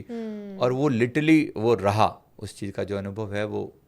सर, अभी आपने दिव्य आत्माओं की बात करी है, मैं आपसे जानना चाहती हूँ, आपका कोई ऐसा एक्सपीरियंस है जिसमें आपने किसी योगी से आप मिले हो, कनेक्ट करा हो, जो हजारों सालों से इस धरती पर हो? एक बार हिमालय की में एस्ट्रल ट्रैवल करके हमारी सोल से हमने देखा था, तो महायोगी वहाँ पर बैठे हुए हैं। जहाँ भी मैंने शंभाला की बात करी, यहाँ तो थे ही थे, क्योंकि यहाँ पर तो उम्र का हिसाब ही नहीं है। वहाँ तो ऐसा लग रहा था कि अगर हम वहाँ पर थोड़ी देर और रुके ना, उन्होंने कुछ बताया कि यहाँ की जो टाइमिंग है वो धरती की टाइमिंग से डिफरेंट है। अगर तुम यहाँ थोड़ी देर और रुके तो बाहर जाके धरती के अंदर तो सालों बीत चुके होंगे। तो उन्होंने बहुत जल्दी जल्दी हमें वापस भेजा। लेकिन जो आप योगियों की बात कर रहे हो, ऐसे योगियों की, यस, हिमालय में ऐसे योगी थे। एक ऐसी दिव्य आत्मा से मिले थे जिनके ऑरा में ब्लू शेड थी। मुझे ऐसा लग रहा था जैसे वो भगवान शिव के बहुत डीपली कनेक्टेड हैं, या वो शिव के ही अवतार हों। मैं ये क्लियर नहीं जान नहीं पाया उनके बारे में, लेकिन उस दिव्य आभा से भरे हुए उनकी जो उम्र लगे, उन्होंने बताया कि मेरी उम्र करीब करीब 800 साल है। मतलब अगर मैं धरती के हिसाब से कहूँ, लेकिन मैं सदा यहाँ पर मौजूद हूँ, और मैं मरने के बाद भी यहाँ से कहीं जाने वाला नहीं हूँ। ऐसे और दिव्य संदेश बहुत सारे मतलब ऐसे और बहुत सारे अन्य साधु भी थे, पर सबसे मिलना पॉसिबल नहीं था। जिनसे मिला मैं उनकी बात कर रहा हूँ। ओके। महाअवतार बाबा जी और उनके साथ की जो पूरी टीम है, लाहड़ी महाशय जी, ये सब तो शंभाला में मौजूद हैं ही हैं। अच्छा, 100% आपने मौजूद देखा है। उनको वहाँ? बिल्कुल मौजूद है, वहाँ की ऊर्जा मौजूद है उनकी। वहाँ पर भी उनकी एक ऊर्जा का एक पॉइंट अलग बना हुआ है। ऐसा उनकी उनकी एनर्जी का एक पॉइंट वहाँ पर अलग बना हुआ है। तो कुछ चीज़ों पर मैं भूल गया, सच बताऊँ तो, जितना मुझे याद है उतना बता दिया। Okay, okay. उनके ही और ग्रुप में परमहंस योगानंद जी हैं, और उनके गुरु स्वामी श्री युक्तेश्वर गिरी जी हैं। बिल्कुल। तो वो सभी का ये ही सब का इनका पूरा एक क्लस्टर है वहाँ पर, एक पूरी टीम है इनकी। ऐसी मेरे जो परमहंस सदगुरु जी हैं, उनका एक पूरा एक डायमेंशन है वहाँ पर। तो परमहंस जो कैटेगरी के संत होते हैं वो डिफरेंट हैं, और इसके अलावा बाकी संत भी हैं, मतलब उनकी भी एक अलग एनर्जी एनर्जी है। है। उन सबको कंट्रोल करने के लिए एक सिस्टम बनाया जा रहा है वहाँ पर। कहाँ पर एनर्जी बैलेंस की जा रही है, उनको सबकी चिंता है। ऐसा लग रहा था कि जैसे वो पूरे ब्रह्मांड की, मतलब they are connected to everything and everybody. वो ऐसी ऐसी बातें कर रहे थे जो हमारी बुद्धि से बिल्कुल पार थी। उस गैलेक्सी में ऐसा, उसमें जो हम अपनी भाषा में इंटरप्रेट कर पा रहे थे, उनकी भाषा में तो वो चीज़ें ही अलग थी। मतलब उनके लिए गैलेक्सीज की बातें करना ऐसा था जैसे बस अपने हम अड़ोसी पड़ोस की बातें करते हैं ना, वो ऐसी बातें कर रहे थे। उस गैलेक्सी में ऐसा, उस गैलेक्सी में ऐसा, जैसे लग रहा है बस अभी 1 मिनट में वहाँ पहुँचाया जाए। मतलब जहाँ तक लग रहा है जैसे टाइम ट्रैवल उनके लिए बिल्कुल एक बच्चों का खेल है, पर हमारे लिए तो बहुत कुछ था। चलो थोड़ा सा ही सही, जितना अनुभव रहा मैंने शेयर लेकिन किया। बहुत अच्छी बात है कि आपने ये इतना दिव्य एक्सपीरियंस कर लिया। आप काफ़ी लकी हैं, क्योंकि सर हम तो इमेजिन भी नहीं कर पा रहे हैं कि आप जो जिस तरीके से आप बताया, काफ़ी अच्छा लगा सुनकर। राइट। ओके सर, हमने प्रिडिक्शंस की बात कर ली है, अपने 2026 के बारे में आपने एक पॉजिटिविटी दे दी है सबको, जैसे 2025 में सब डर गए थे। सर, आज का पॉडकास्ट बहुत अच्छा रहा है, मुझे बहुत कुछ नया आपने जो बताया दिवाली के बारे में, आपने इतनी अच्छी चीज़ें बताई हैं मुझे, एंड होप मुझे खुद मिल गई है, क्योंकि 2025 का जब हमने पॉडकास्ट करा था प्रिडिक्शन का, मैं खुद डर गई थी घर जाके कि क्या होने वाला है, जो कि हम सब ने देखा, जो सच में जो सच हुई थी आपकी predictions, and I am sure ये प्रिडिक्शंस आपकी सब सच होंगी। जब आपने बताया कि होप एक दिखने वाली है, हम सभी के लिए एक अच्छा टाइम आने वाला है। थैंक यू सर पॉडकास्ट में आने के लिए, ऐसे ही हम और पॉडकास्ट लाते रहेंगे। एंड आप लास्ट में ऑडियंस को एक मैसेज देना चाहें अगर? देखो, अवेकनिंग का समय है, पूरा प्रयास करें, सनातन जागे तो हम भी जागें। तो ज़्यादा नहीं, सिर्फ सुबह का जब सूर्य का ही समय आ रहा है तो 1 घंटा हम अपनी आत्मा के लिए दें, क्योंकि आत्मा का दूसरा रूप है सूर्य। अगर मैं अपनी आत्मा में जाग गया, आज मैं अगर आपको कोई बड़ी बड़ी बातें कर रहा हूँ, मैंने कुछ तो अपने अंदर डुबकी लगाई होगी ना, है ना। मेरी अंदर की जो आनंद पाया उसकी एक झलक मैं आप बाहर दे पा रहा हूँ। अगर आपको मेरी कोई भी बात अच्छी लगी हो तो इसका मतलब ये है कि सबके अंदर वो अपार खजाना मौजूद है। और वो खजाना कहाँ है? हमारी आत्मा में। अंदर एक डुबकी लगनी चाहिए, वो हमारी फाउंडेशन को स्ट्रॉन्ग बनाती है। जिस व्यक्ति की जड़ें गहरी होंगी ना, वो छोटी मोटी चीज़ों से डगमगाएगा नहीं। इसलिए अगर चाहते हैं कि जीवन में बहुत ऊंचा चढ़ना, तो पहले अपनी जड़ों को गहरा करना। ये समय है जड़ों को गहरा करने का, तभी आप ऊपर चढ़ पाएंगे। तो उम्मीद करता हूँ कि ये साल आप सभी के लिए बेहतरीन हो। दिवाली के लिए भी बहुत बहुत हार्दिक शुभकामनाएं, और 2026 के लिए भी बहुत बहुत हार्दिक शुभकामनाएं। और साथ में जो ये हमने छोटे छोटे टिप्स दी हैं, जरूर उनको फॉलो करें। हमारा देश भी ग्रो करे और आप भी ग्रो करें। इसके लिए सभी के लिए धन्यवाद देते हुए बहुत बहुत धन्यवाद, बहुत बहुत शुक्रिया आप थैंक सभी यू का। Sir, thank you. Thank you.